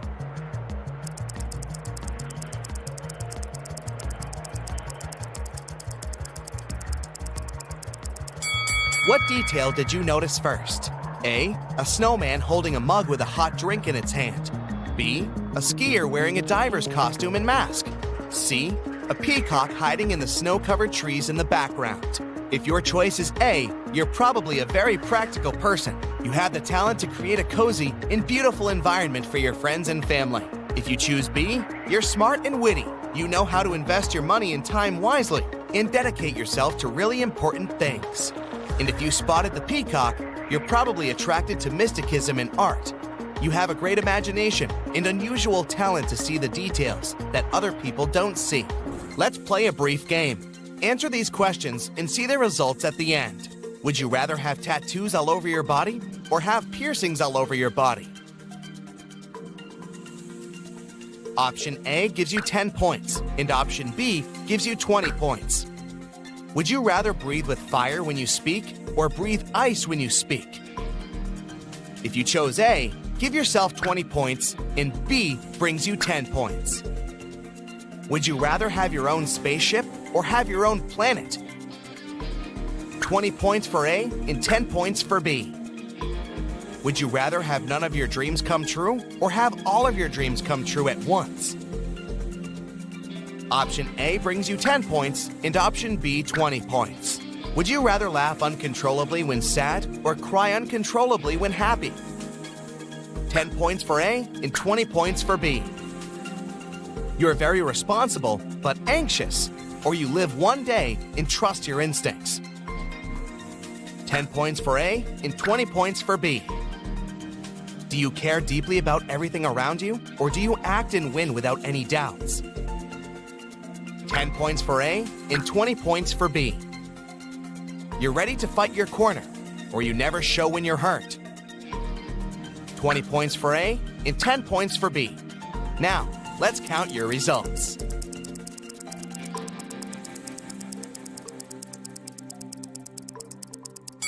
If your score is between 80 to 120 points, you have a calm and grounded personality. You can settle any conflict and bring peace, which is why your friends love you very much. It seems like you were born to lead, be responsible for others, and make things done. 120 to 160 points, you love adventures, and adventures love you. People admire your bright personality, even if they don't show that. A job in the field of entertainment, art, and tourism will be the perfect choice for you. A young woman went to another town to look for a better job. She promised her mother she would come and visit her often.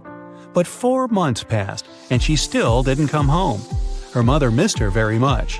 One day, in the middle of winter, the woman shouted, "April is here!" How is it possible?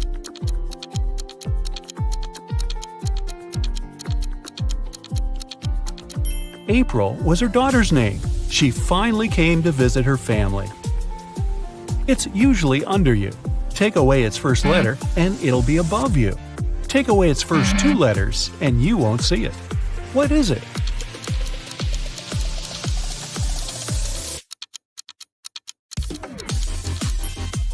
It's a chair, which can transform into hair and air. Look at this picture and try to understand what's wrong with it.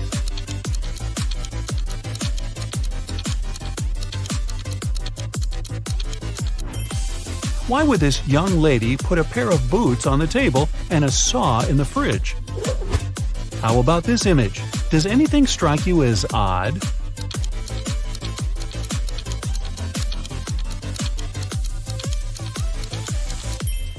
There's a snowman in the oven and a fish in the toaster.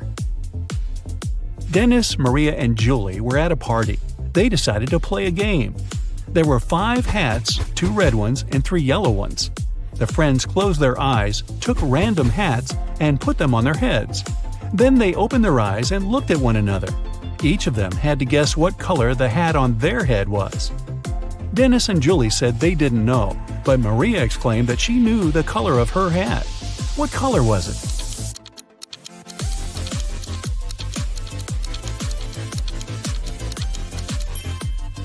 It was yellow.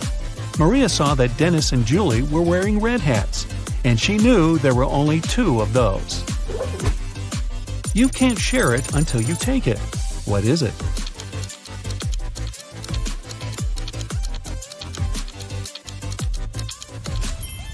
It's a photo. You see a combination of letters OTTFFSS. What should be the next 3 letters in the line?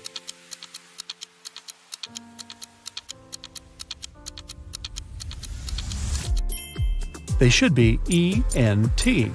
These are the first letters of the names of the numbers from 1 to 10. Michael was walking along the street when a sealed envelope landed near his feet. The guy picked it up. Inside, there was a key and a note. It said, "Help, 323." Michael entered the building.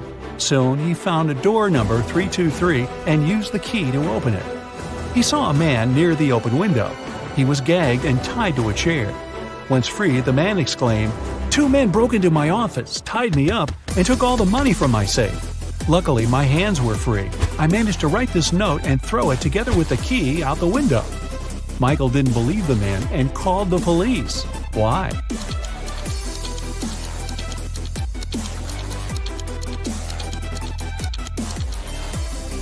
The envelope was sealed. How could the man do it if he was gagged? It can never be thrown, but it can be caught. People are always looking for ways to lose it. What is it?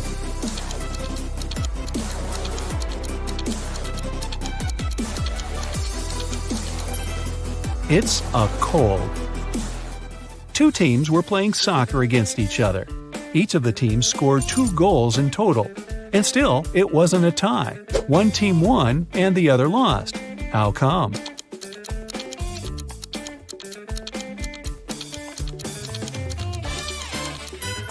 One of the teams scored an own goal. Young but very popular blogger Eric wrote his first book. It was a huge success. The guy was preparing for his first book signing. He was very excited and nervous, so he took a break to steady his nerves in a quiet corner. But even at 6 p.m., when the meeting was supposed to start, Eric was nowhere to be seen. In 10 minutes, a security guard found him lying on the floor in the bathroom. Someone had hit the writer on the head. The police had 3 suspects. Angela, his agent, said she had been solving some urgent organizational issues. Frank, one of the fans, said he had been a great lover of Eric's books for years. He wouldn't do anything to harm the writer. And Patrick, the security guard, said he had been doing his job, keeping the fans away from the entrance. Who hit Eric?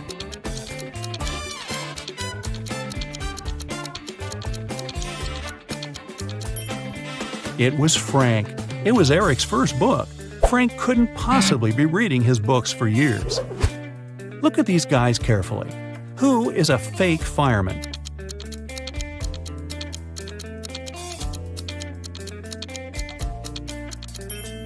It's the guy on the right. He's not wearing a helmet and doesn't have a special bag.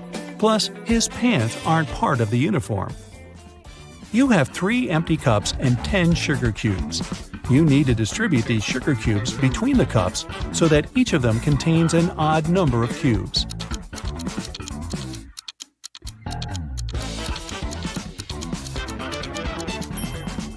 Put 3 sugar cubes in the first cup and 3 cubes in the second one. After that, put the remaining 4 cubes and the second cup in cup number 3. Now, the first cup has 3 sugar cubes and the second one has 3 sugar cubes too. As for the third cup, it has 7 sugar cubes, 4 of its own and 3 in the second cup. 2 roommates, Deborah and Rachel, were walking home after doing their weekly grocery shopping. Deborah kept complaining about how heavy her bags were. Then Rachel told her, "I don't understand why you're upset.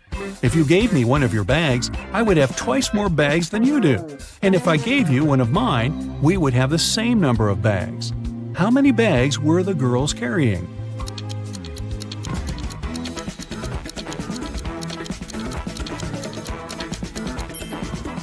Rachel had 7 bags, while Deborah was only carrying 5 bags. Detective Black's assistant, Josh, was late for work. When he arrived, he told his boss the following story. "I was driving along the highway when I saw an unconscious man lying on the left side of the road. I picked him up and took him to the nearest hospital. Finally, he came to his senses.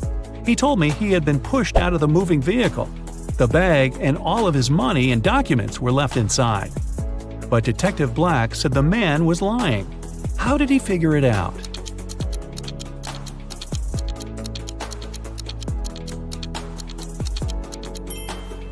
If the man had indeed been pushed out of the car, he would have been lying on the right side of the road, not the left one.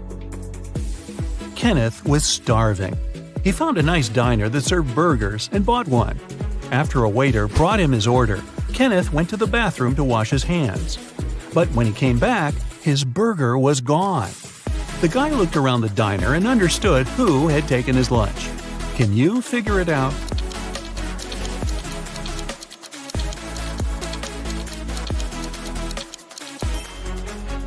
It's the young woman with a dog sitting at her feet and sniffing the air. If she was just drinking coffee, which is what she's pretending to do, the dog wouldn't be so interested in her. Mary was walking through the park when she spotted a hungry dog. The woman decided to share her snack with the animal. Unfortunately, there was a stream between her and the pooch. She squatted down to attract the dog's attention and showed it the food. The animal was next to her in no time. There was no bridge over the stream, and still the dog wasn't wet. How is it possible?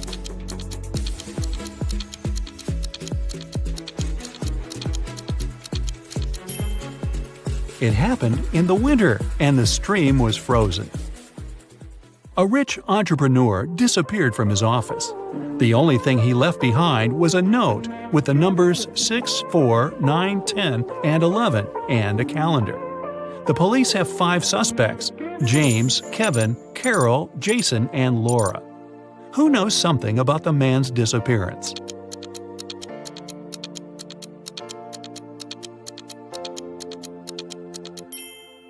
It's Jason. The numbers mean months of the year, and the first numbers of these months make up the culprit's name, Jason. Matthew bought a new smartphone and a phone case. He paid $310. The gadget cost $300 more than the case. How much did Matthew pay for the phone?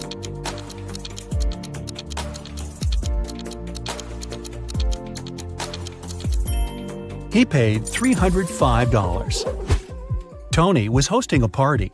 3 hours after it started, several guests came up to the guy. They asked where they could charge their phones. Unfortunately, there was only one socket in Tony's house. The guy checked all the power strips he had. Help him figure out how many phones he can charge at a time.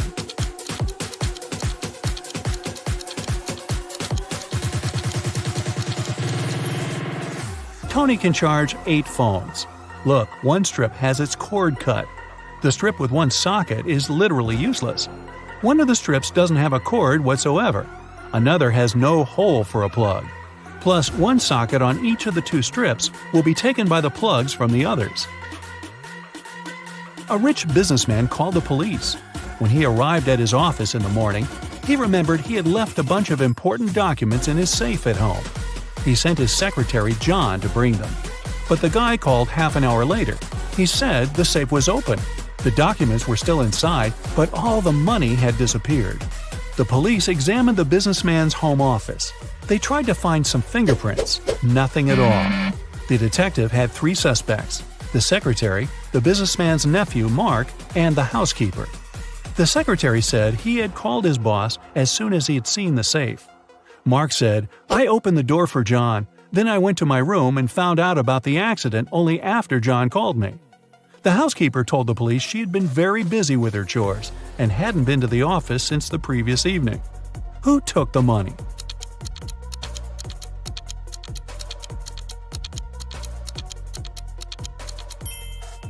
It was the secretary.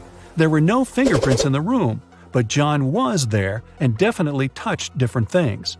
If he hadn't been guilty, he wouldn't have wiped his fingerprints off. Can you find a dino that is different than the rest?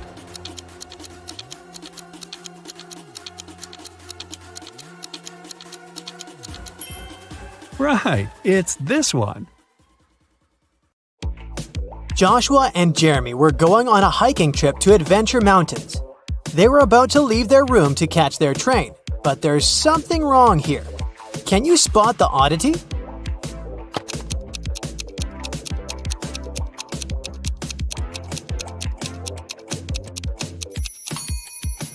Well, they're going hiking, but Joshua is wearing shiny business shoes. Those will be too slippery on the mountains. Once they arrived at the train station, Jeremy realized that he had forgotten the tickets. They went to the ticket sales booth to explain their situation. The salesman told them he might be able to give them new tickets, only if they could answer his riddle correctly.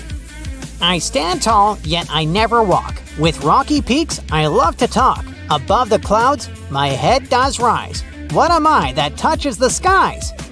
Can you figure out the answer?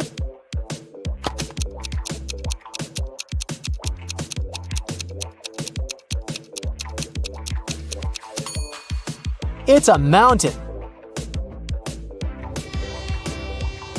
During the train ride, Joshua and Jeremy were enjoying the beautiful scenery from the window.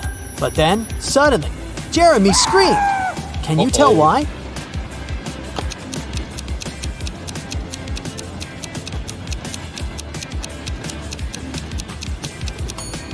Take a look at the birds flying in the distance. Were you able to spot the small dragon flying with them? Well, Jeremy did. Joshua and Jeremy finally arrived at their destination. Before they started climbing up, they wanted to make sure their water bottles were full for the entirety of the hike. They saw 3 different drinking fountains from where they could fill their bottles. Take a look at them and tell me which ones they should pick.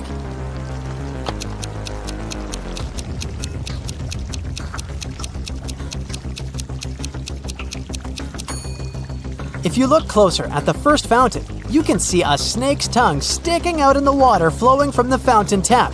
That's gross. And the second fountain's water has a slightly yellow hue. That's a no from me, so they should pick the third fountain. Jeremy and Joshua were finally ready to begin their hike. There were 3 different hiking trails they could follow. They wanted to choose the longest trail to be able to spend more time on the mountain. Take a look at the hiking trail map. You have 10 seconds to tell me which trail is the longest.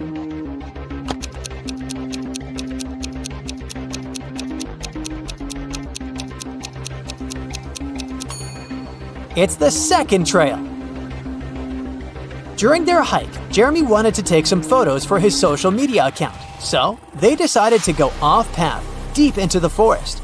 But suddenly, an elf stopped them and said, I am the guardian of this forest. I won't allow you to walk any further.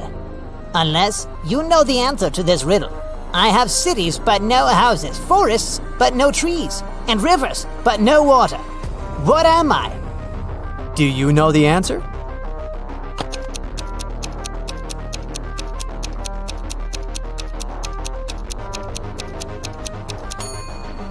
It's a map. It became dark before Jeremy and Joshua could get back on the hiking trail. They decided to spend the night in the forest just in case. Can you help them pick which tree they should build their tent under?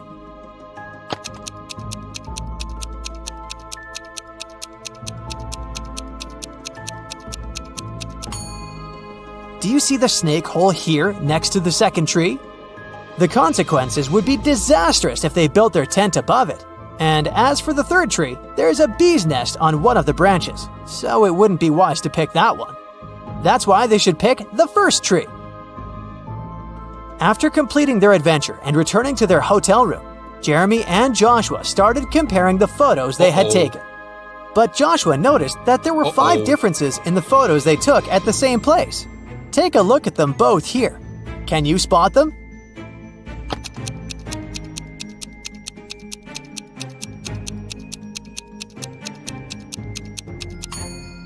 In the first photo, the mountaintop view is covered with snow, but that's not the case in the second photo. Secondly, the logo that Jeremy's t-shirt has in the first photo is different in the second photo. Thirdly, in the second photo, a pair of glowing eyes can be seen in between the trees, which doesn't exist in the first photo. Creepy. As for the fourth difference, in the first photo, Joshua is holding 2 of his trekking poles. But in the second photo, he's only holding 1. And lastly, in the first photo, there are 2 cable cars riding to the top of the mountain. But in the second photo, there's only 1. Arya's favorite pop star, Peyton Swiftly, was coming to town to give a concert, and Arya really wanted to go. Unfortunately, tickets were sold out very fast, and Arya couldn't get one. However, after one of the ticket buyers returned their ticket, the ticket website announced they would give the ticket for free to the person who knew the answer to this riddle. I'm full of keys, but I can't open any locks. What am I? Can you help Arya out?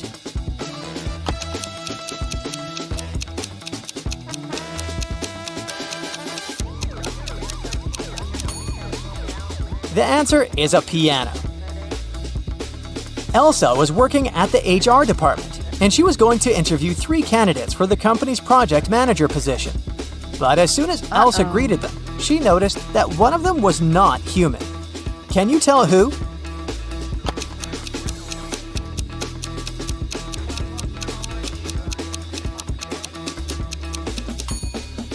It's the second guy. He's not blinking at all. 2 pregnant ladies attended the pregnancy yoga class at the gym. But as they were preparing for the class, the yoga instructor noticed that one of them was actually a robot working undercover to study humans. Can you guess who?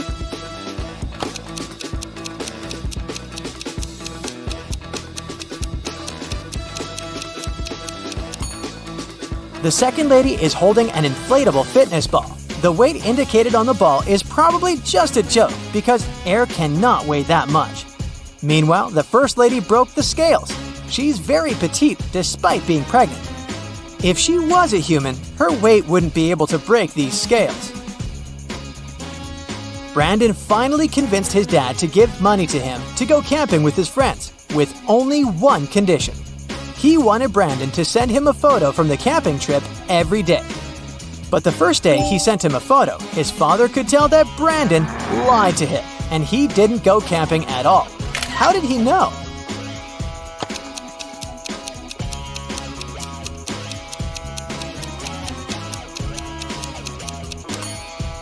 Brandon clearly photoshopped himself because everyone else in the photo has shadows, but Brandon doesn't.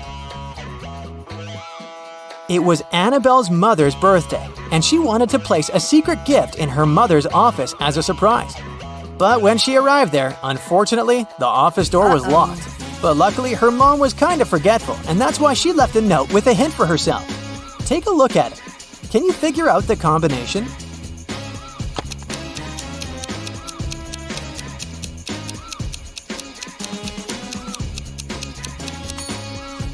Each number is the number of lines in the respective letter. There are 3 lines in the letter K. There are 2 lines in the letter L. There are 4 lines in the letter E, and there is only 1 line in the letter I. So, following the same logic, there are 4 lines in M, 2 lines in V, 3 lines in Z, and 3 lines in F. That makes the combination 4, 2, 3, 3. Casey wanted a new hobby for herself, So she decided to learn knitting and crocheting. She went to the crafting store to buy supplies. For her beginner's project, she needed to buy a green yarn, size 7 knitting needles, and a pattern book. Take a look inside the store. Can you help her find all these items?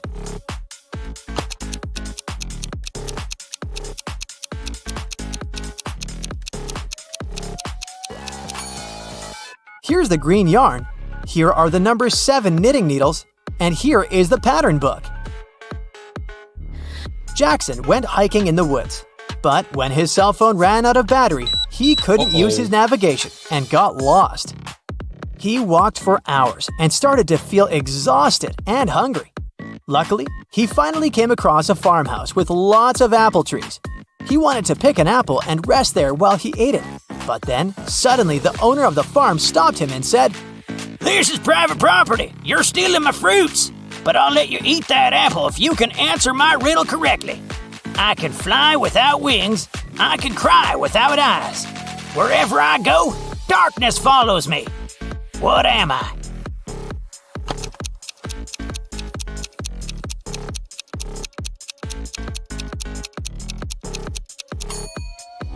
The answer is a cloud.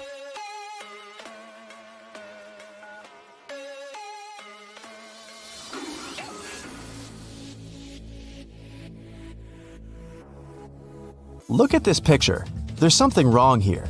Can you figure out what it is?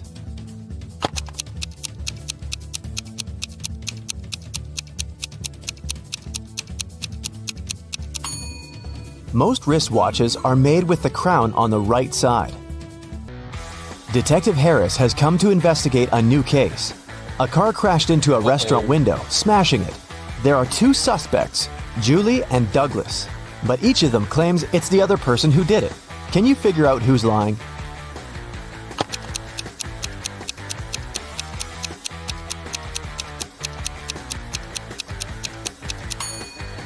It's Julie. The tire tracks on the ground belong to her car. At 9 a.m., Ethan got a call from his friend, an owner of a large business. The man said that a very important document had disappeared from his office. It had been on his desk the evening before, but now it was nowhere to be found. Ethan immediately went there to question his friend's employees.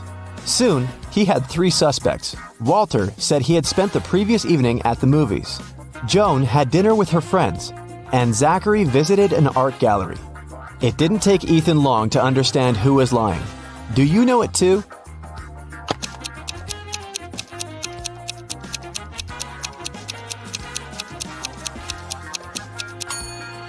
It was Walter. His ticket isn't torn. It means he didn't enter the movie theater. Look at these prehistoric people. Who is from the future?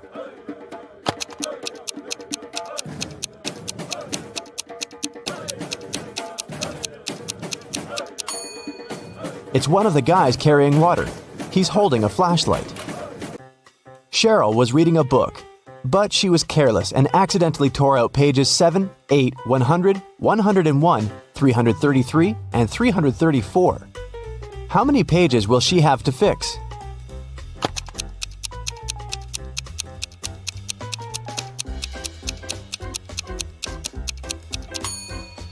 Just 4. 7 and 8, as well as 333 and 334, are different sides of one page.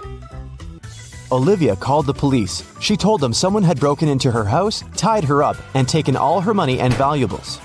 When the officers arrived, the entrance door was open, and Olivia was indeed tied to a chair. And still, the detectives didn't believe her story. Why?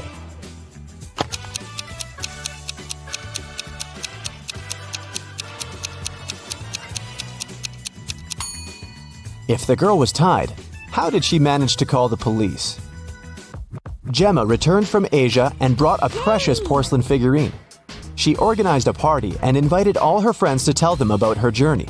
They had a great time, but after her friends left, the woman realized the figurine had disappeared. Oh no! She called the police and showed them the photos she had taken at the party. One of the officers immediately realized who had stolen the figurine. Do you understand it too?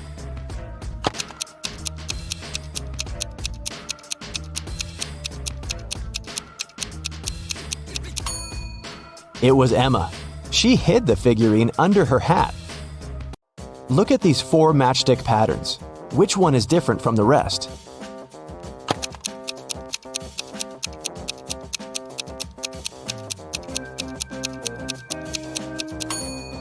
It's pattern number 3. In all others, you can find 2 rectangles, but this one forms just one. One scientist needed volunteers for his experiments, and 2 friends, William and Oliver, needed money. And since the scientists promised the experiments were going to be harmless, they agreed to participate. But in reality, the scientist planned to test the volunteers' reaction to different poisons. First, he trapped the guys in his lab. Then he separated them and locked them in different rooms. William and Oliver could only escape if they joined their efforts. Unfortunately, the scientist was extremely cautious. The guys didn't see each other. One of them could only use the bathroom only in the evening, and the other only in the morning. And still, in a couple of days, the guys managed to get away. How did they do it?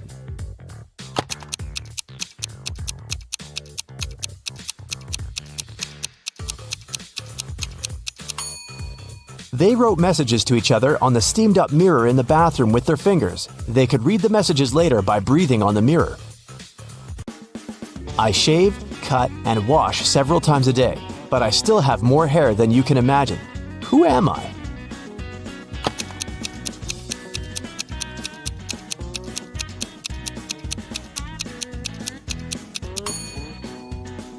I'm a barber. Adam was driving home late at night when he noticed he was about to run out of gas. He stopped at a gas station to fill his gas tank and buy some snacks. Inside, there was a cashier and one more customer dressed in black.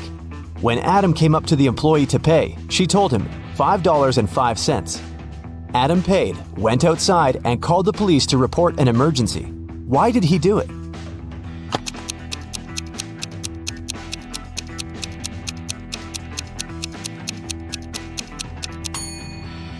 The cash register showed 1835, but the cashier said 505, which looks like SOS. Look at these emojis. How sharp is your vision? Can you spot the girl?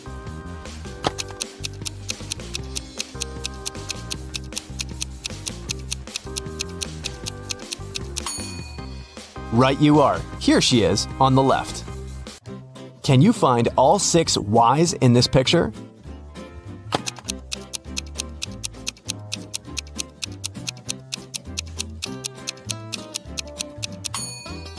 Here they are. Good job. You take it and throw away its outside. Then you cook the inside. Then you eat the outside and throw away the inside. What is it?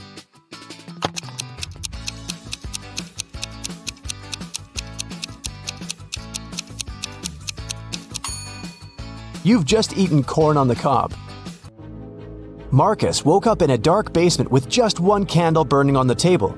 He saw 3 doors in one of the walls and 3 keys lying on the table. How many attempts did the guy need to figure out the key for each door?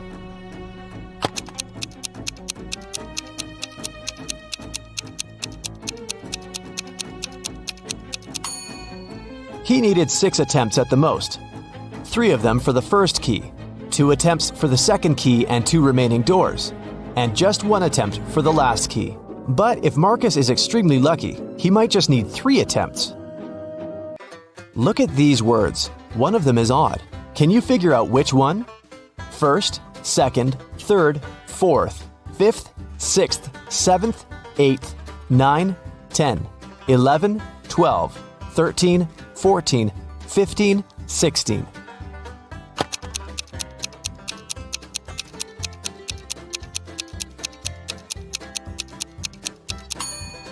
It's the word fourth. It should be spelled as fourth. Look at this picture attentively. What's wrong with it?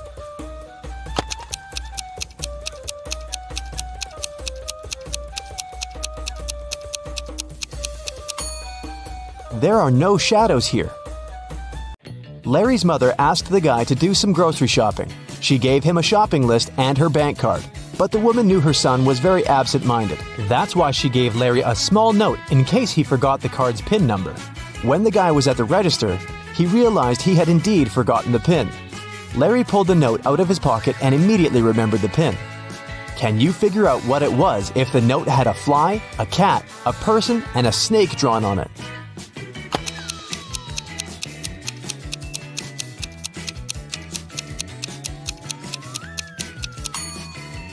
The pin was 6420. Larry just had to count the number of legs of each creature. What is the missing number?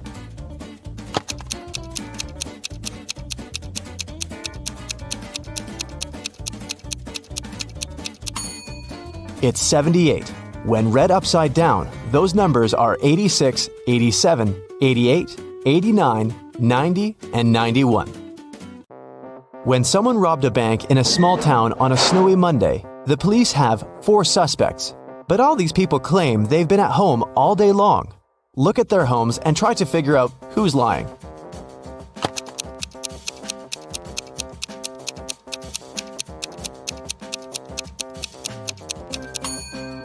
It's Rick. He returned home only recently. He parked his car near the house after the snow had already built up on his driveway. You need to move only 2 matchsticks to get 2 squares. How can you do it?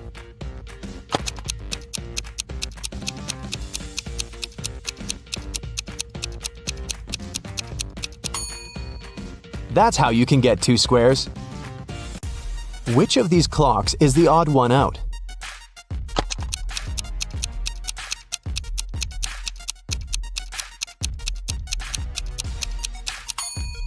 It's clock C. On its face, 13 has taken the place of 12. Thomas loved asking his friends to solve all kinds of funny riddles. If they answered correctly, he helped them with whatever they had problems with. One day, Daniel came to Thomas and asked for help with his math exam. He knew the rules though. He had to solve one riddle first. "What kind of running leads to walking?" Thomas asked. Do you know the correct answer?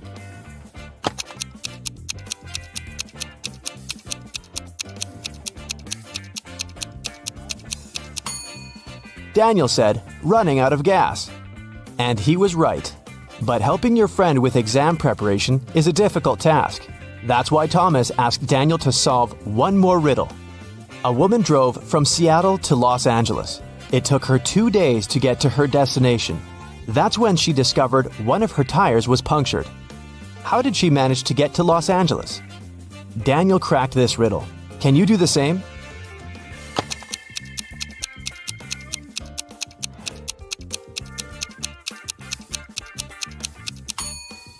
The punctured tire was the spare one. Detective Parkson was working on a tricky case. One day, he vanished. His colleagues found an encrypted note on his desk. The officers knew Parkson had 3 suspects: Milana, Susan, and Emily. Who had some information about the detective's disappearance?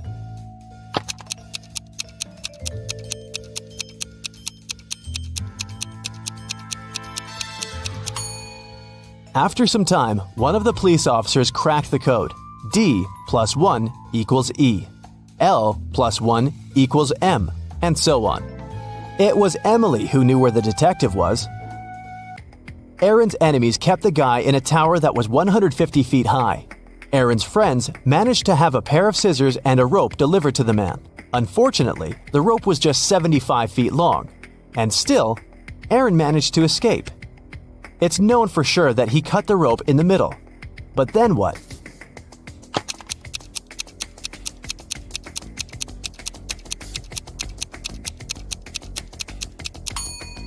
The guy did cut the rope in the middle.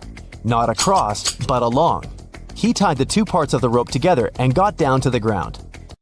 Mike pointed at a young woman in the street and said, "She's the daughter of my grandfather's only son." Is the woman related to Mike?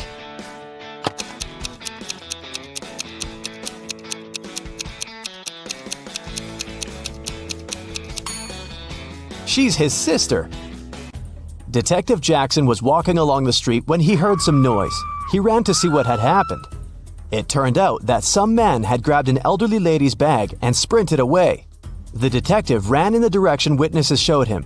After he turned the corner, he saw 3 doors. He knocked on the first one. The apartment owner, Patrick, opened the door. The man told the detective he'd just returned from a long run. Another man, Jerry, opened the door. He said he'd been playing basketball behind the house. The third apartment belonged to Raymond, a musician. He had just finished composing a new piece of music. After talking to all these people, Detective Jackson understood who the thief was. Do you know it too?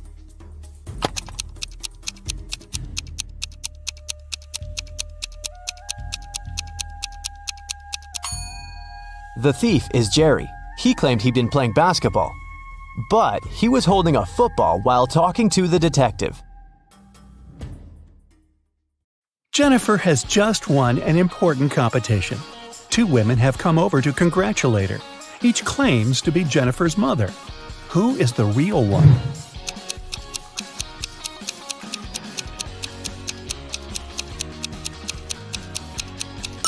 Although the woman on the right has the same hair color as Jennifer, the woman on the left is her real mother. They have similar birthmarks on their cheeks, and she's truly proud of her daughter. Look at this picture. It seems to be just a crowd of people chilling in the park. But one of them has just arrived from another country in a time machine. Who is it?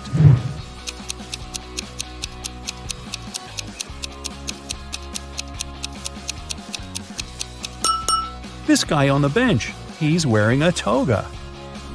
Tom failed a test, and Ms. Anderson called him to her office to talk about it. What's wrong here?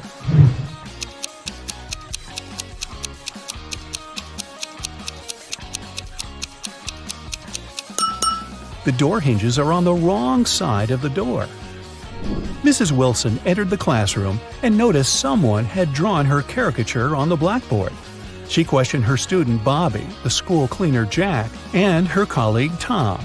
Everyone claimed they hadn't done it. Who is lying?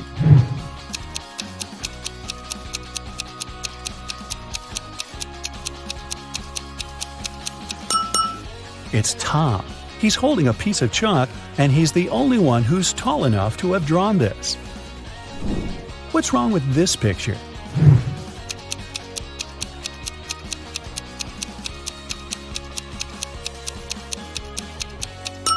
They're playing basketball with a soccer ball. Luke fell from his bicycle and lost his memory. Look at the picture attentively and help Luke figure out who his real father is.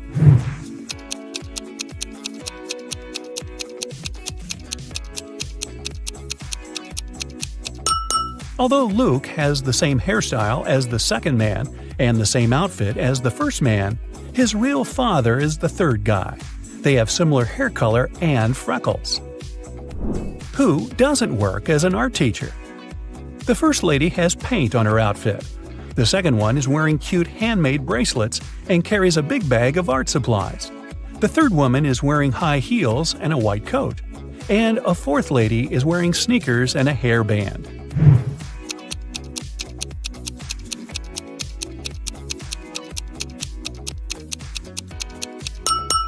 The third woman has nothing to do with art.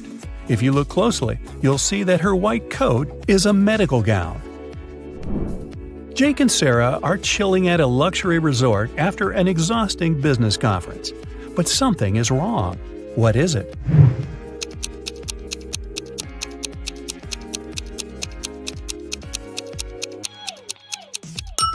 The water in the pool is frozen.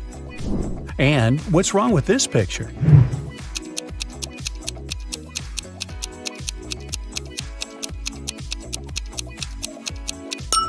Unlike her reflection, the woman isn't actually wearing any necklace. Let's check what your magic power is. Don't forget to keep track of your points. A. What's your favorite time of the day? Morning, evening, night, afternoon? I can't choose.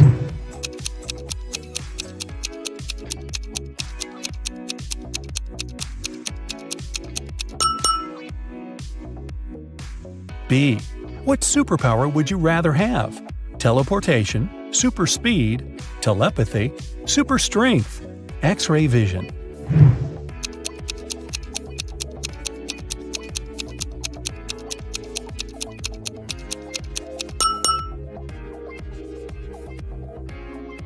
C.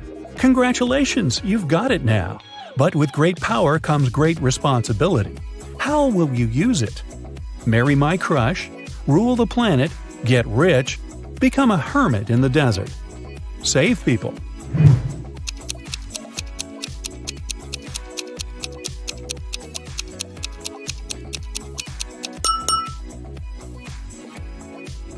D. How do you get along with other people? I'm respectful and neutral. I can't imagine my life without my friends. I dislike other people. I'm slightly introverted. I enjoy the company of other people.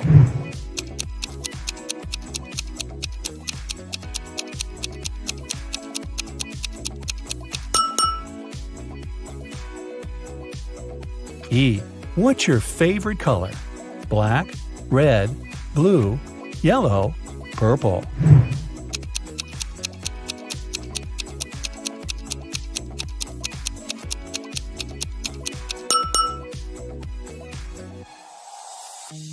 F. A magician needs a crystal. Pick the one you like most. Red ruby, purple amethyst, white diamond, rainbow opal, black agate.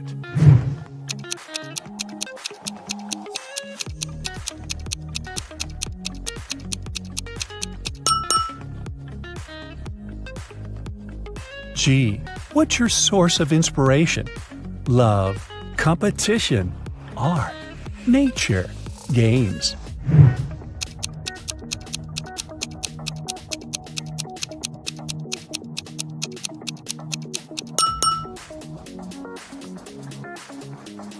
H. Which one is about you? I want to be popular. I'm pretty smart. I stay away from drama. I want everyone to be happy. I'll do anything to win.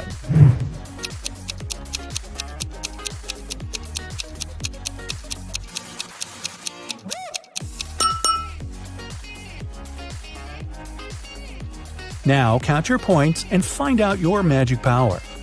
8 to 14 points, telekinesis, the ability to move and manipulate objects. 15 to 20 points, the magic of elements. You can control fire, water, air, and earth. 21 to 26 points, love magic. You have the ability to create perfectly matching couples. 27 to 33, hypnosis. You can create very convincing illusions. 34 to 40, healing. Your energy heals bodies and hearts. Look at the picture attentively. Can you see a car that came from a different time?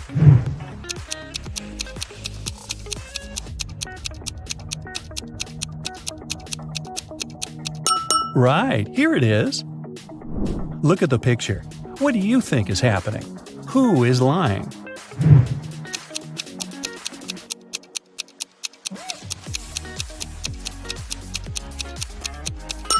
If you chose option A, you're probably a very independent person. You prefer not to ask others for help even when you need it. And if you opted for option B, your family is the most important thing for you. You choose to care for others even if they're wrong. Gemma went to a restaurant with her fiancé Mike. Soon after they finished a delicious meal, Mike felt sick.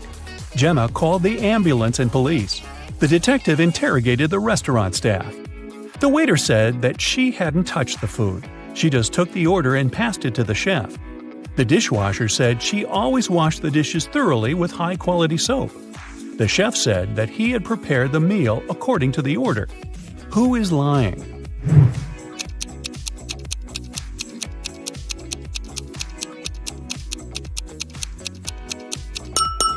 The chef. Take a look at his locker and his tattoo. He is Gemma's ex-boyfriend. He poisoned Mike out of jealousy. Will worked at a coffee shop. One day, his wife, Diana, came over to visit him. Which of the customers is his real wife?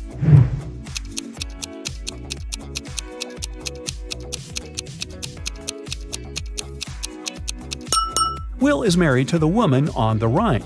They have similar tattoos on their necks. Other girls are random customers who just happen to have the same name. Greg and his daughter Mia went for a walk after spending a year apart. Look at these 6 people very closely. Which couple is the father and daughter?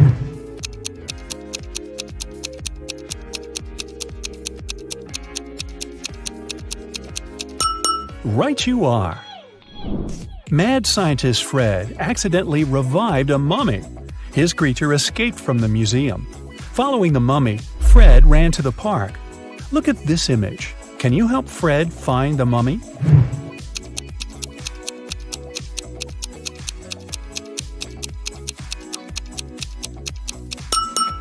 It's over there, behind the ice cream stand. George dreams of being in a relationship, so he's downloaded a dating app. 3 girls have caught his attention. Lily is an artist who loves cooking and traveling. She has a cute cat. Jane is a yoga teacher and vegan enthusiast. She's afraid of heights and loves old movies. Nancy is a teacher. She loves reading and dancing and often goes hiking with friends. Which profile is fake?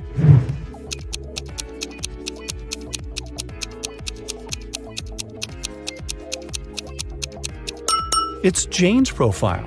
If she's afraid of heights, why is she sitting on the roof in one of her pictures? Liza suspected that her husband Dan had been lying to her and decided to follow him.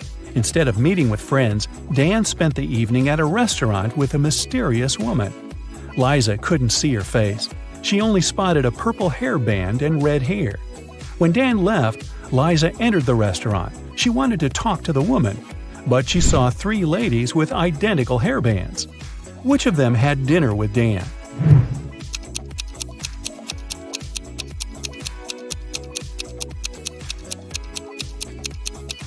It's this lady.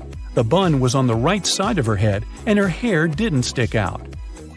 Stephen received an anonymous message which said that some guys were planning to rob his house during his birthday party. Look at the guests. Which one is the thief?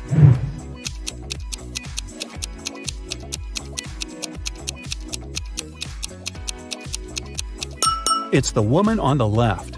Take a look at her ears. She has ear pods and is talking to someone. Also, she is wearing a wig. Look at these burly Vikings. Can you see anything suspicious?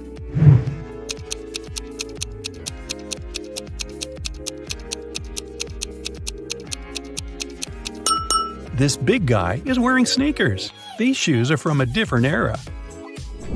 Can you spot an alien among the customers of this cafe?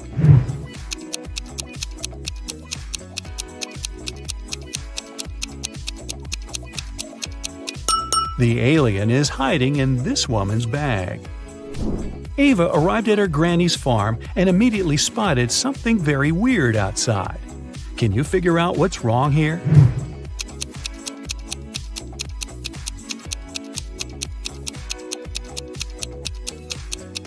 Look at the spots on the cow's body. Those are butterflies.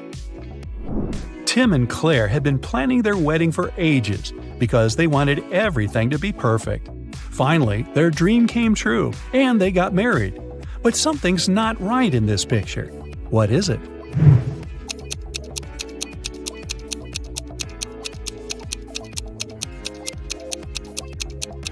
Look at the cake. It's for a birthday party, not for a wedding. Olivia left the supermarket, but returned a minute later because she had forgotten her wallet. Unfortunately, it was already gone. The police arrived and questioned 3 suspects. Sylvia, the cashier, said she hadn't seen the wallet after Olivia had paid. Ben, a pilot, said he hadn't seen the wallet because he'd left his glasses at home. And Jill, the manager, said she had been in a different part of the store and hadn't noticed anything suspicious. Who stole the wallet?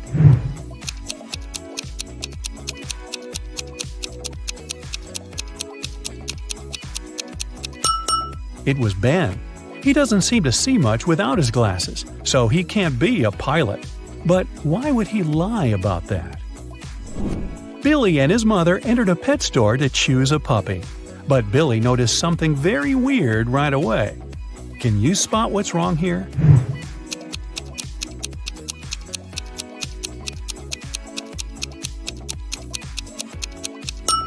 A peacock is sitting in one of the cages. So, Smarty Pants, are you ready for some detective work? Great, because I happen to have some right here. Gee, what a coincidence. Yeah. Let's go! You drop a bowling ball in a bucket of water which is 45 degrees Fahrenheit. And you also drop another ball of the same weight, mass, and size in a bucket at 30 degrees Fahrenheit. If you do it at the same time, which ball will hit the bottom of the bucket first?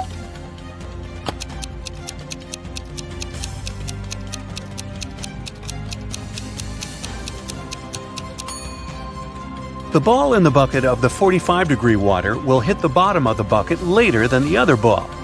Did you think that the water had to be frozen at 30 degrees Fahrenheit? But the riddle says nothing about that bucket having anything in it. Therefore, there is no water or ice to slow the ball down. Sam is talking to his lawyer in jail. They're very upset because the judge has refused to grant bail. At the end of the conversation, Sam is allowed to leave the jail. Why?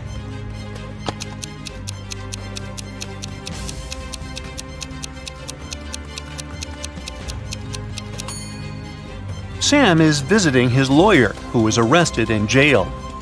Time to look for another lawyer. Mary is the owner of a bag store. One day, a young woman came in. She wanted to buy a bag. After choosing the one she liked, she asked Mary how much it was. The price was $30. The girl asked Mary to sell it for $20, and the store owner agreed.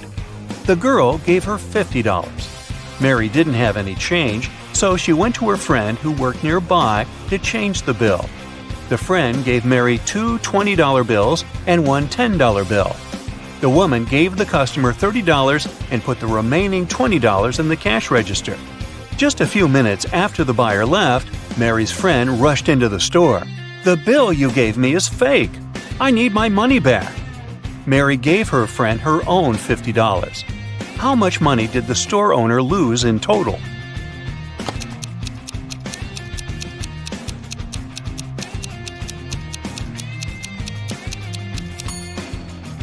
For one thing, Mary sold the bag at a $10 discount, so she already lost this money. Then she gave the girl $30 in change, and she had to return $50 to her friend for the fake bill. One $20 bill was the one her friend had given her, so she had to add $30 of her own. In total, she lost $70. Wow, next time use a credit card, huh? Private Detective Deborah was doing some shopping at the mall. Suddenly, she heard people arguing. The woman went there and saw a stressed shop assistant and several people crowding it. The poor man had found a smartphone and made an announcement, and now several people claimed it was their phone. One man said the phone must have slipped out of his bag. A young woman said the gadget belonged to her, and an older woman shouted it was her husband's device. That's when the phone rang. For some reason, the shop assistant handed it to Deborah. The woman glanced at the screen and immediately gave the phone to the man. How did she understand whose device it was?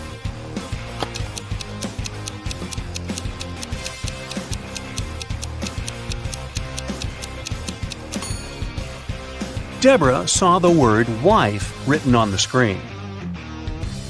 Jenny heard about a private party which was supposed to be VIP. Celebrities and influencers were going to attend it. And guess what?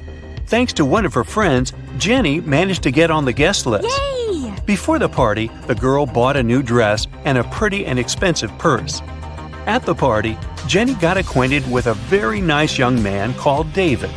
They were talking when someone pushed Jenny. She didn't fall over, only thanks to David's fast reaction. But she noticed that her purse was gone. No. David rushed to catch the thief. He spotted a guy hanging around the entrance. "What are you doing here?" The man answered that he was looking for an ATM. He needed cash to buy a ticket for the party. David told the man to hand Jenny's purse over or he would call the police.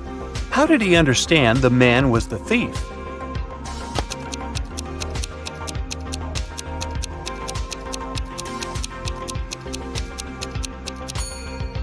This is an A-list event. You can't just buy a ticket to get there. This man is lying. The faster you run, the harder it is to catch this thing. What is it?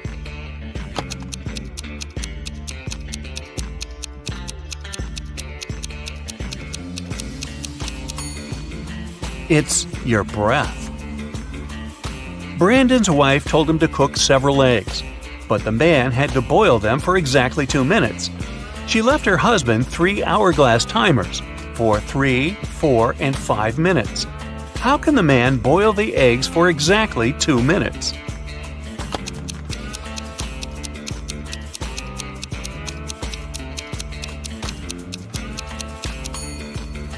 Brandon waited until the water started to boil. Then he turned over the 3 and 5 minute timers. When the 3-minute timer ran out, he dropped the eggs into the water. And when the 5-minute timer ran out, he had his perfectly boiled eggs. Sometimes I am loved, usually by the young. Other times I am dreaded, mostly by the old ones. I'm hard to remember, also hard to forget. And yet, if you do, you'll make someone upset. I occur every day. Everyone has to face me. Even if you don't want it to happen, embrace me. What am I?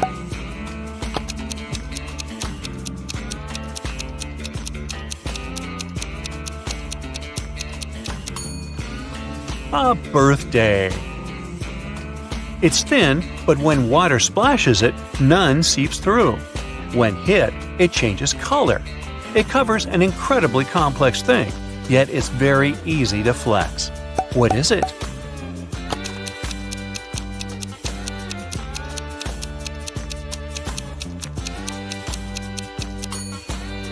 It's human skin. Look at these people. Can you figure out which one is a smuggler?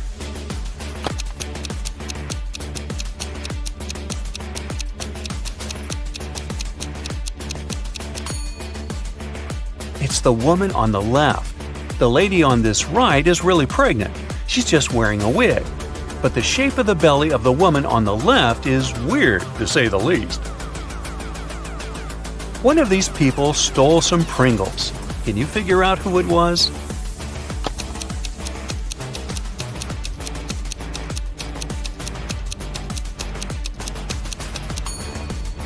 It's this young lady.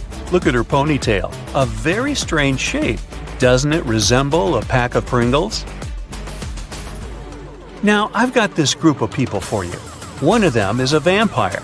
Can you figure out who it is?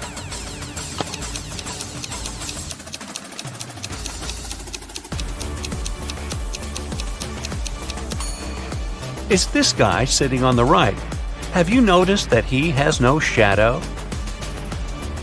A farmer is traveling with a fox, a sheep, and a small sack of hay. He comes to a river. There's a small boat near the shore.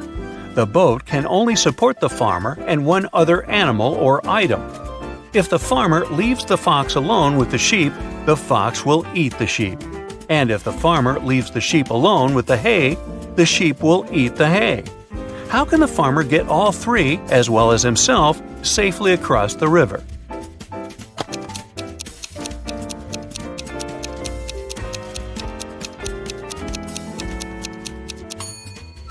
The farmer should take the sheep across the river. Then he should paddle back. Then he will take the fox across the river.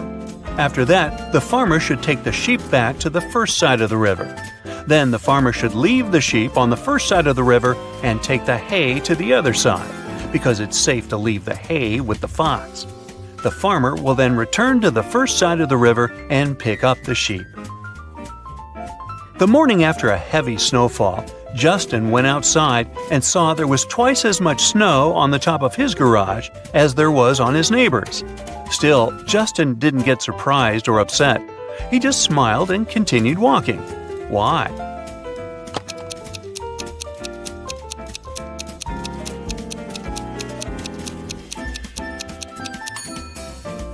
Justin's garage is twice as big as his neighbor's. No wonder it has twice as much snow.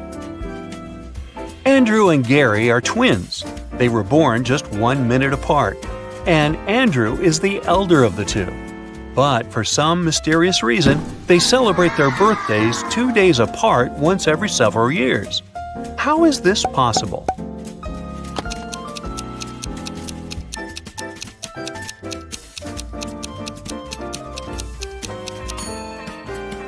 Andrew was born at 11:59 p.m. on February 28th. It wasn't a leap year, So Gary, who appeared just 1 minute later, was already born on March 1st. That's why during leap years, they have 2 days between their birthdays. Look at these mirrors and say which one is magical.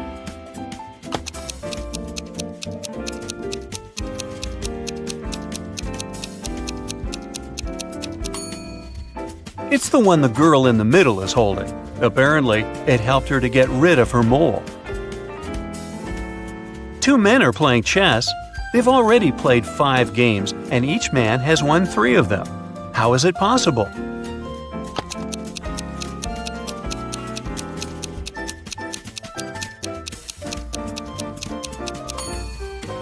The men are playing with different opponents, not with each other.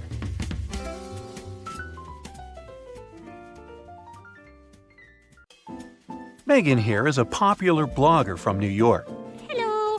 Today, she's meeting her bestie, Rosie, in her favorite cafe. Hello. They're both on a diet, so they only order herbal tea and a piece of chocolate cheesecake to share.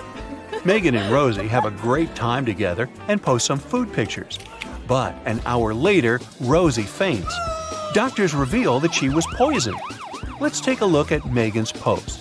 Can you figure out where the poison was?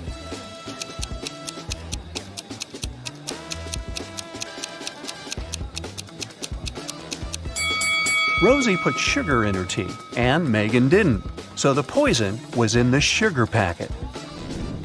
After taking care of Rosie, Megan's finally headed home. The door in her apartment building has a combination lock, and someone has recently changed the 4-digit password. Luckily, Megan finds a hint nearby. Can you help her figure out the new code?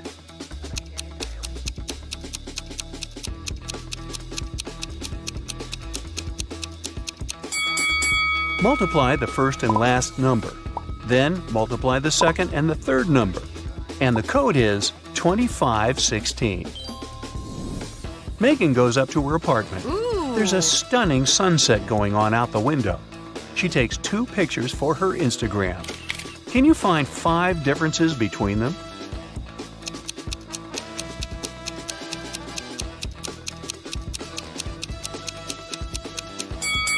Ready to see the differences?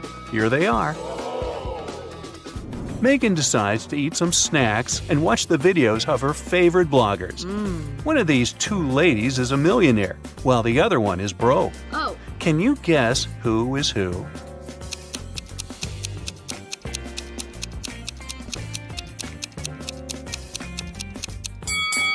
The second lady is broke. Can you see the Eiffel Tower and Big Ben in the background?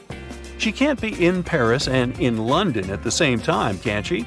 So her photo is fake, as well as her fancy lifestyle. Megan gets some cheesy comments from one of her subscribers, Evil Eye. But she doesn't take it seriously. She spends a great night with her friends. Late at night, Megan is walking back home alone. Suddenly, Evil Eye appears right in front of her. He grabs Megan and puts her into the trunk of his car. Megan faints. After a while, she wakes up in a basement and sees her fan drawing some sort of a flower on the floor. He says, 2 letters are missing here. Guess which ones and I'll set you free. If you don't, you'll stay here forever. Can you help Megan out?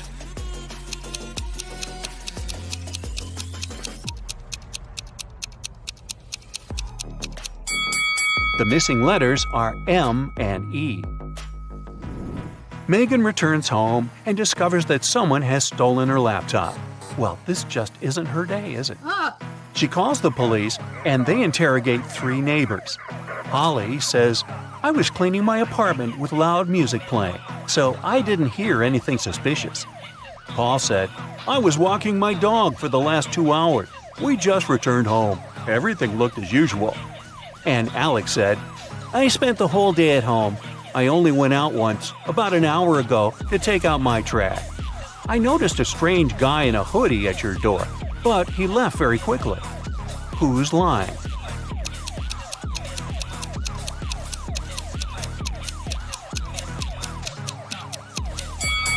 Alex. He said he had taken out the trash, but take a look at his trash can. It's still full. The next day, Megan gets good news from the police. They caught Evil Eye, and he's in jail now. Oh, yes. He insists that the officer should give this note to Megan, but she has no clue what this means. What about you?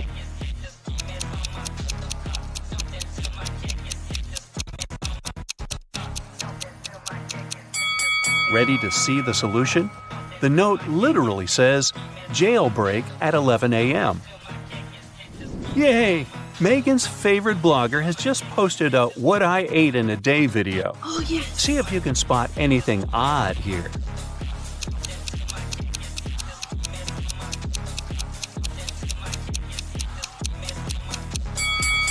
Wow, she keeps a saw in the fridge. Here's the next video. Can you spot any mistakes?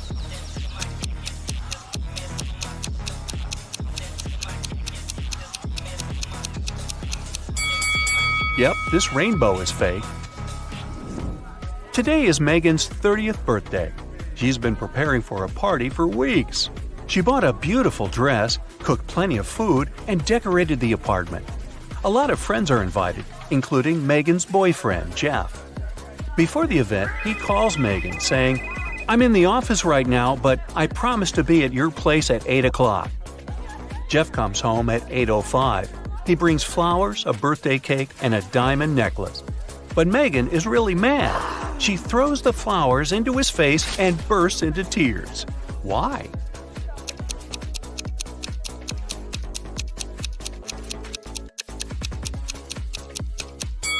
Megan was expecting him to arrive at 8 p.m., but he came at 8 a.m. the next morning.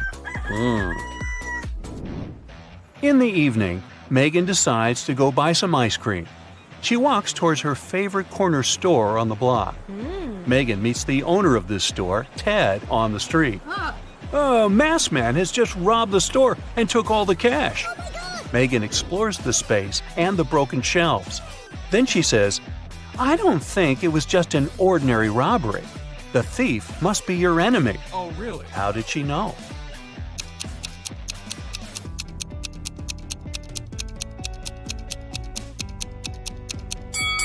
Take a closer look at the floor. The salt packages have been torn. Also, the thief opened the bottles so that the oil would leak out on the floor. Why would an ordinary thief waste time opening the bottles? Therefore, they had an intention to cause as much damage as possible. Megan takes Ted out for coffee to cheer him up. The waiter brings them 2 identical servings. Well, almost identical. Can you spot 3 differences between them?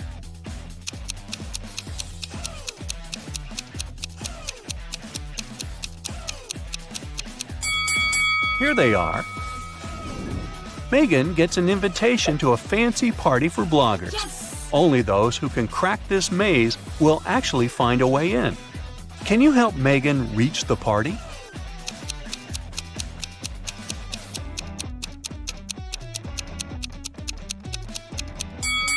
She should choose the 3rd route. Megan reaches the final destination. There are 3 doors, all covered with graffiti. Can you help her guess where the party is taking place?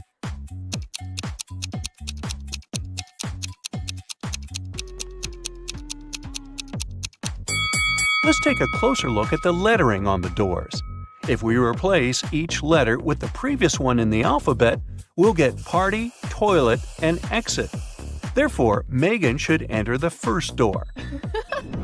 Security guards at the party got a report. Several criminals are planning to get in. That's why they scan everyone's bags very carefully. They find 3 suspicious people and arrest them. But one of them is innocent. Can you guess who?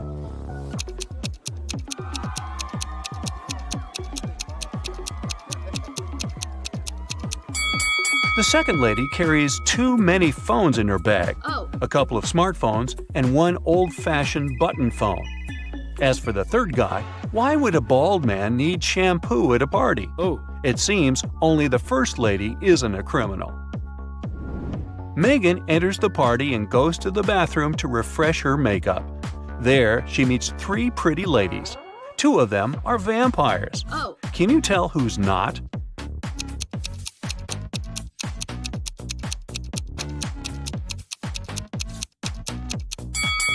This lady who's standing next to Megan is a human because she has a reflection. Therefore, the two others are vampires. Megan wants to rent a cozy cabin to spend a weekend in the woods. She's looking through a special app and finds 4 available options, but only one of them is safe enough. Can you help Megan make the right decision?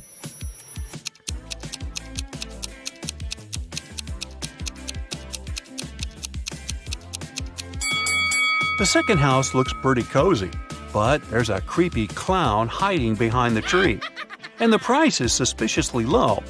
According to the info box, the third house was built 9 centuries ago, but it looks pretty modern, so it's probably a scam. The fourth house is chic and high-tech, but the window glass is covered with cracks, which is not safe at all. So Megan should choose the first cabin. Finally, it's the weekend. Megan hits the road to go to the cabin. On the way, she makes a stop to visit the local farmer's market. Megan picks some lemons. She wants to pay, but her phone is gone. She interrogates 3 people standing nearby. Kim says, "I didn't touch your phone. I was too busy selling my tomatoes." Magnus says, "I was taking pictures of my shop for social media. See for yourself if you don't believe me." And Bianca says, "I think it was Kim. Her business has not been going well recently." After hearing what they had to say, Megan knows for sure who's the thief. What about you?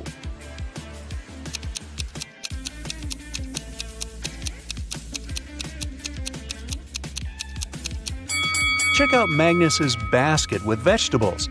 He hid Megan's phone among the carrots. Megan orders a beverage at the local coffee shop and looks around. One of the customers is not human. Can you figure out who?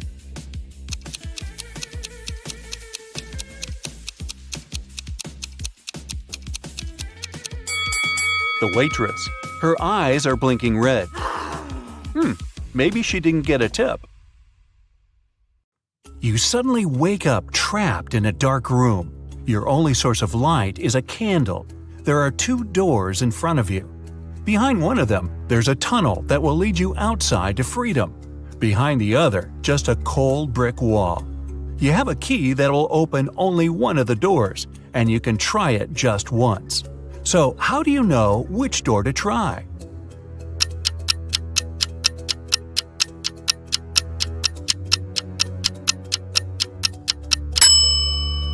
Hold the candle up to each keyhole. The flame will move near the door that leads outside. You escape to freedom, but you need to send some important documents to your friend Beth. You can't mail them in a regular package because the precious papers will get stolen. So you put them in a box and lock it. But Beth doesn't have the key to this lock. How can you send the papers if you can't send the key to the lock separately?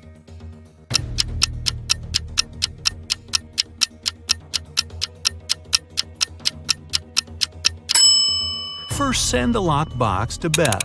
She'll attach her own lock and send the box back to you. Then remove your own lock and send the package again. Beth can then remove her lock and finally open the package. Bad news. You get a call one morning from Beth. She says the crucial documents were stolen from her office. They'd been on the desk the evening before, but are nowhere to be found this morning. You immediately go there to question the employees. In no time, you gather 3 suspects. Sean said he had been at the movies last night. Michael had taken his girlfriend to an amusement park. And Christina was at a prestigious art gallery. Who's lying?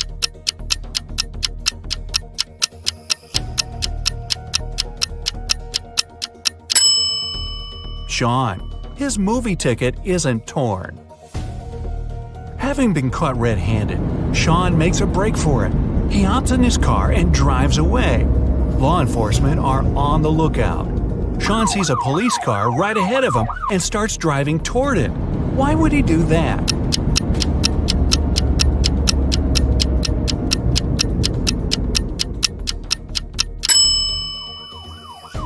He was on a bridge.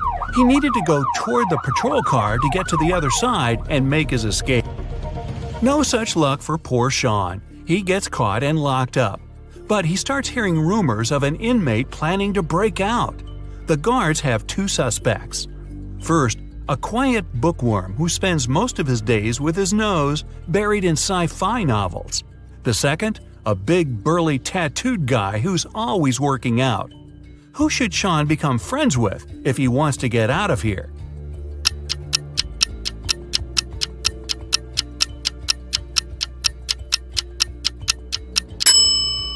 The bookworm. Look closer, and you'll see his bookmark is actually a file.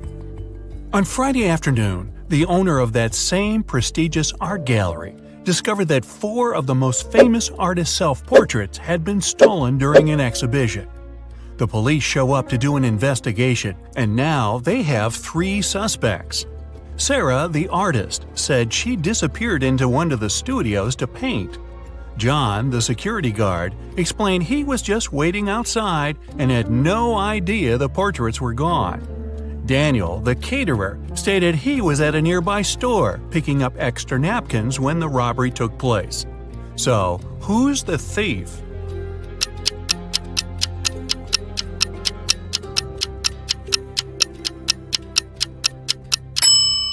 It's the security guard. He couldn't have known the stolen paintings were portraits if he was standing outside. As fate would have it, there was another incident that night. Michael, who never really liked what passed for art in modern times, rushed into the gallery and caused millions of dollars worth of damage to several paintings. Yet the gallery's owner thanked him for his actions. How come?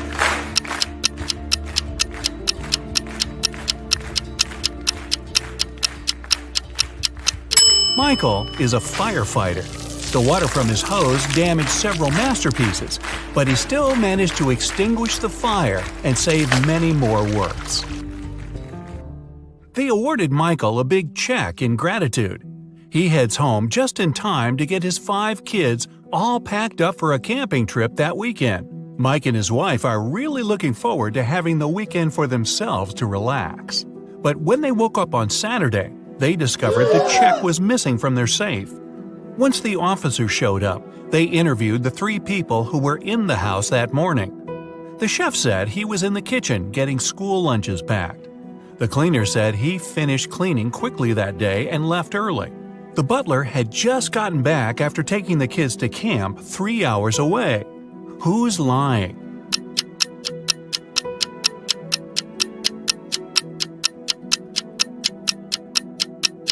It's the chef. It's Saturday, so there's no school, and the kids have gone camping. Meanwhile, on the other side of town, a scientist is working on something bizarre. He invites Kevin and Claire as blind test subjects for his new serum invention. He gives them each a glass of ice-cold lemonade. Kevin drinks his fast, but Claire apprehensively waits to see the side effects on him first. After 2 hours, nothing happens. So she drinks her glass. 2 minutes later, her skin turns green. If both the drinks had the serum, why was only Claire affected?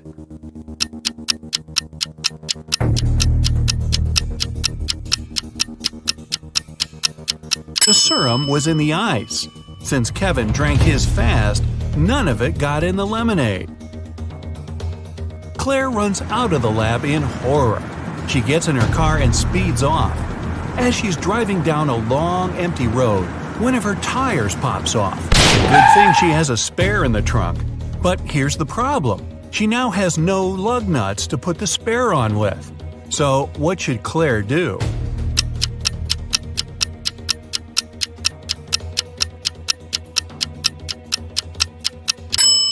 Unscrew one lug nut from each of the other 3 wheels and use them to attach the spare tire. It'll be enough to get to the nearest garage safely. As Claire is putting on her spare tire, the scientist catches up to her. He hands her 4 pills and tells her it's a complex cure to the green face serum. 2 of the pills are an antidote, and the other 2 are a catalyst that activates it. Claire must take 1 of each type together. If she takes 2 of the same, her face will stay green forever. Just as the scientist is handing her the pills, he trips and they get all mixed up. They look identical. What should Claire do?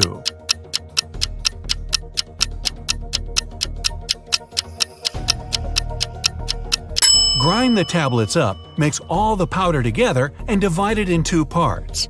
Each half will have the same amount of catalyst and antidote. It worked, and just in time. Whew! The next day, Claire has a big calculus exam. But funny enough, all the students in the class refuse to take it. Professor Miller can expel only one student for skipping the test. All of them know each other's names. If a student knows they'll be expelled, they agree to take the test. How can the professor make all the students take it?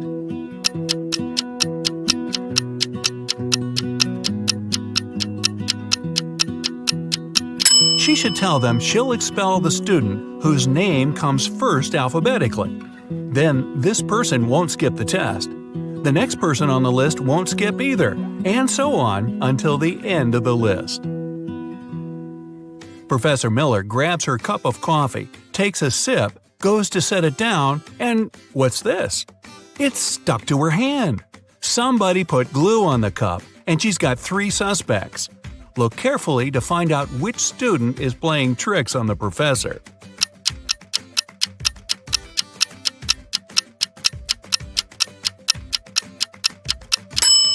Sure, the first student has an awfully guilt-ridden look on his face. And the second student's smile looks just like pride for a job well done. But look closer at the third student's pocket. Yep, it's the tip of a glue bottle. Professor Miller is so annoyed by her class's shenanigans, she decides to change her career. Wow. She opens a shoe factory. She's so successful that she builds a second one in another city. But despite her success, the problems don't end. Her employees keep secretly taking shoes from the plant. What can she do to resolve the issue?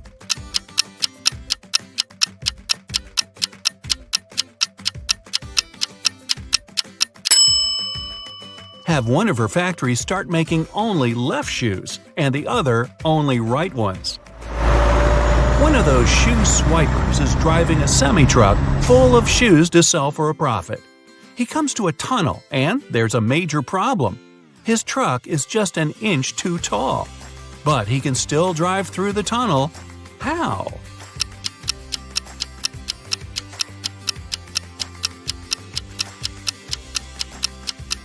Let some of the air out of the tires. It'll lower the truck just enough.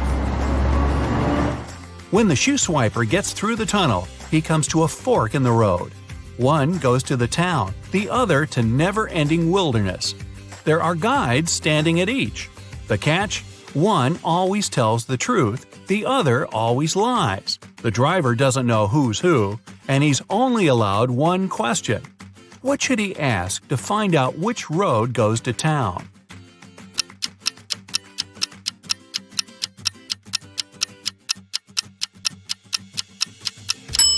Ask either one of the guides which road the other would say is the right way. Then he must choose the opposite. The truth teller knows the other will lie, so they'll point the driver toward the road to nowhere. If he asks the liar, they'll know the other guard would honestly point him toward the town, so they'll again recommend the road to nowhere. The shoe thief takes the road to town, but he has another puzzle to answer before he's allowed to enter. The guard at the gate asks him one simple question. What's the logic in the order of the following words? Fun, blue, bee, more, and dive.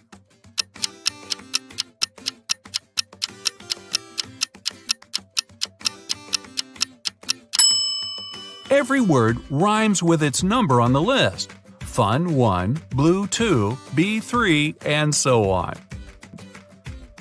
The shoe swiper finally settles down in this new town. Too bad for him, he can only use a payphone to make calls. One day, the phone breaks. He informs the phone company, but they do nothing. He tries again the next day. Same result. The third time, he finally gets them to come out and fix the phone. So, what did he say?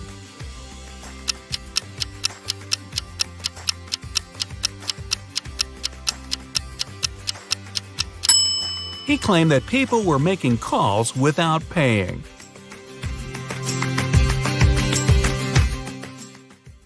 It's the finale of the Big Money Buzz Show, and Natalie is faced with a difficult task. There are 3 fish bowls, each of them containing a different amount of gold bars inside.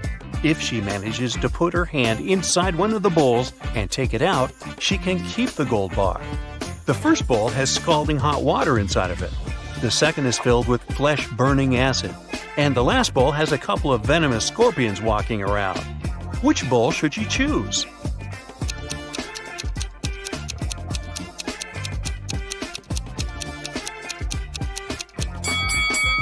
Natalie should just wait until the water cools down and grab the gold bar from the first bowl. Bob was blindfolded and put into a shaky van. When he woke up, he was alone in a dark, empty room. There was nobody there, but there were 3 envelopes on the floor. A post-it on top of the envelope said, "Each envelope contains a red capsule and 2 statements. In one of these envelopes, both statements are false. In another envelope, both statements are true. You have to choose the correct capsule to get out of this alive." He opened the first envelope, saw a capsule and the messages: 1. Don't take this pill. 2. Take the pill from the second envelope. On the second envelope, the note said: 1. Don't take the pill from the first envelope. 2. Take the pill from the third envelope. And the last envelope said: 1. Don't take this pill. 2. Take the pill from the first envelope. Well, which capsule should Bob take?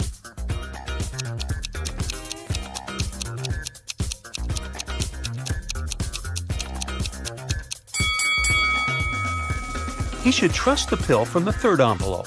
Let's see why. The first message of the first envelope is true, while the second is false. Both messages from the second envelope are true. This leaves us with 2 false statements on the third envelope.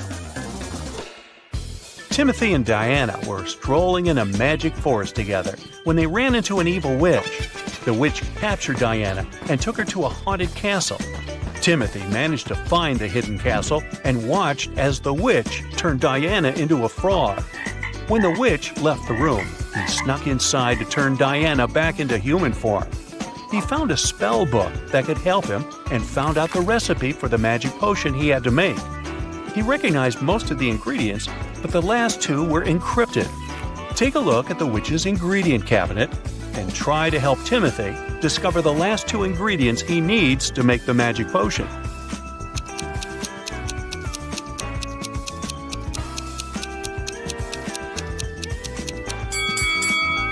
You got it! That's exactly what he needs. The day started busy in Fabertown.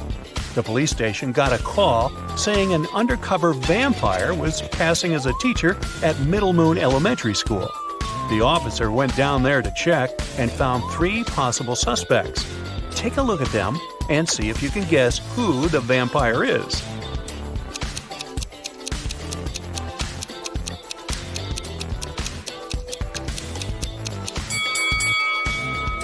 It's the one in the middle. She's wearing sunglasses inside the cafeteria and drinking a very suspicious red drink. Yikes! Eric was coming home from a night out. As he reached the gate of his apartment, he heard the sound of someone bawling. He looked around, but no one was there. That's when he noticed something that scared him, and he shouted, "Ghosts! Ghosts! Someone help me!" Look at the image. Can you identify what Eric saw that scared him so much?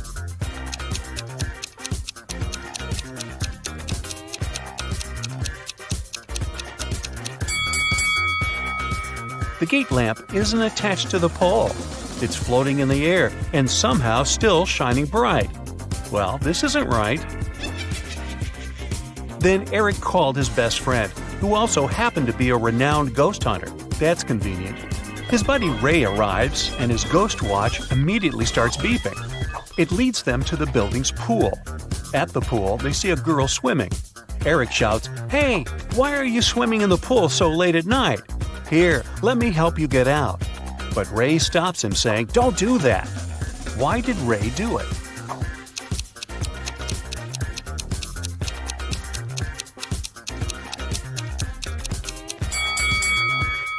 Look at the pool. The girl is swimming, but there is no movement in the water. She must be a ghost.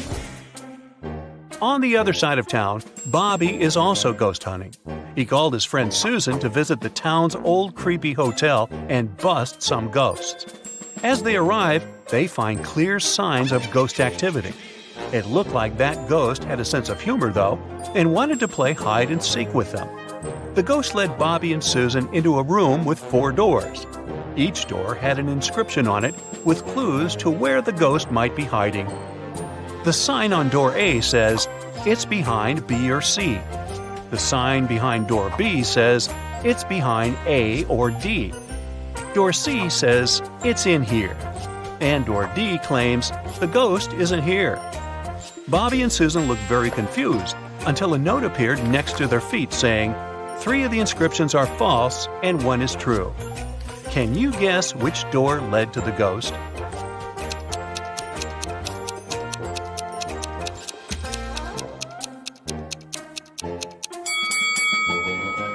Let's see how this would work. If the ghost was behind door A, then both B and D would be true. But if it was behind door B, then both A and D would be true. If the ghost was behind door C, then A, C, and D are all true. But if the ghost was behind door D, then the statements on all the other doors were false, except for that on door B. This matched the rules, so it was behind door D. To get into the best Halloween party in town, Becky had to solve a difficult riddle. There were 2 hourglasses in front of her. One hourglass measures 7 minutes, and the other measures 4 minutes. She needed to time 9 minutes using both hourglasses. How could she do it?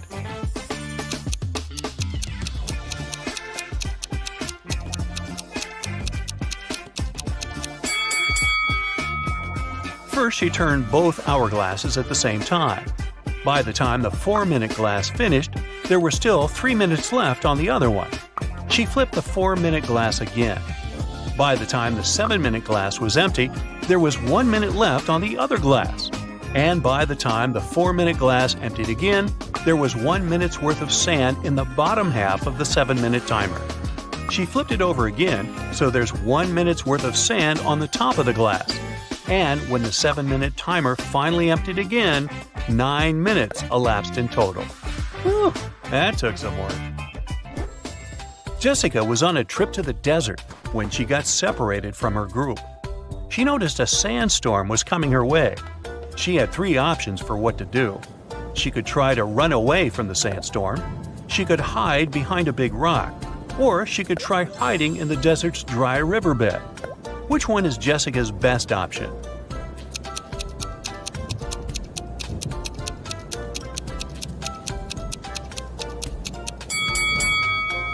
Well, the first option is a terrible idea, as she will never run faster than a sandstorm.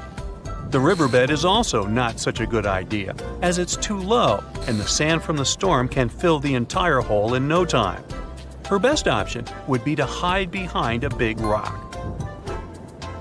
After the storm passed, Jessica used the radio to send an SOS signal to the guide. The guide told her to sit tight. A rescue team would shortly be on its way to help her. In a few hours, 3 rescue teams came to help Jessica. She got suspicious and asked all the teams who had sent them. The first team said that they had heard the news on the radio that a woman was lost in the desert and came quickly to aid her. The second team said that the hotel she was staying in called the police for help. The last team said they received a radio call saying a woman was in distress and quickly came to help. Which rescue team should she trust?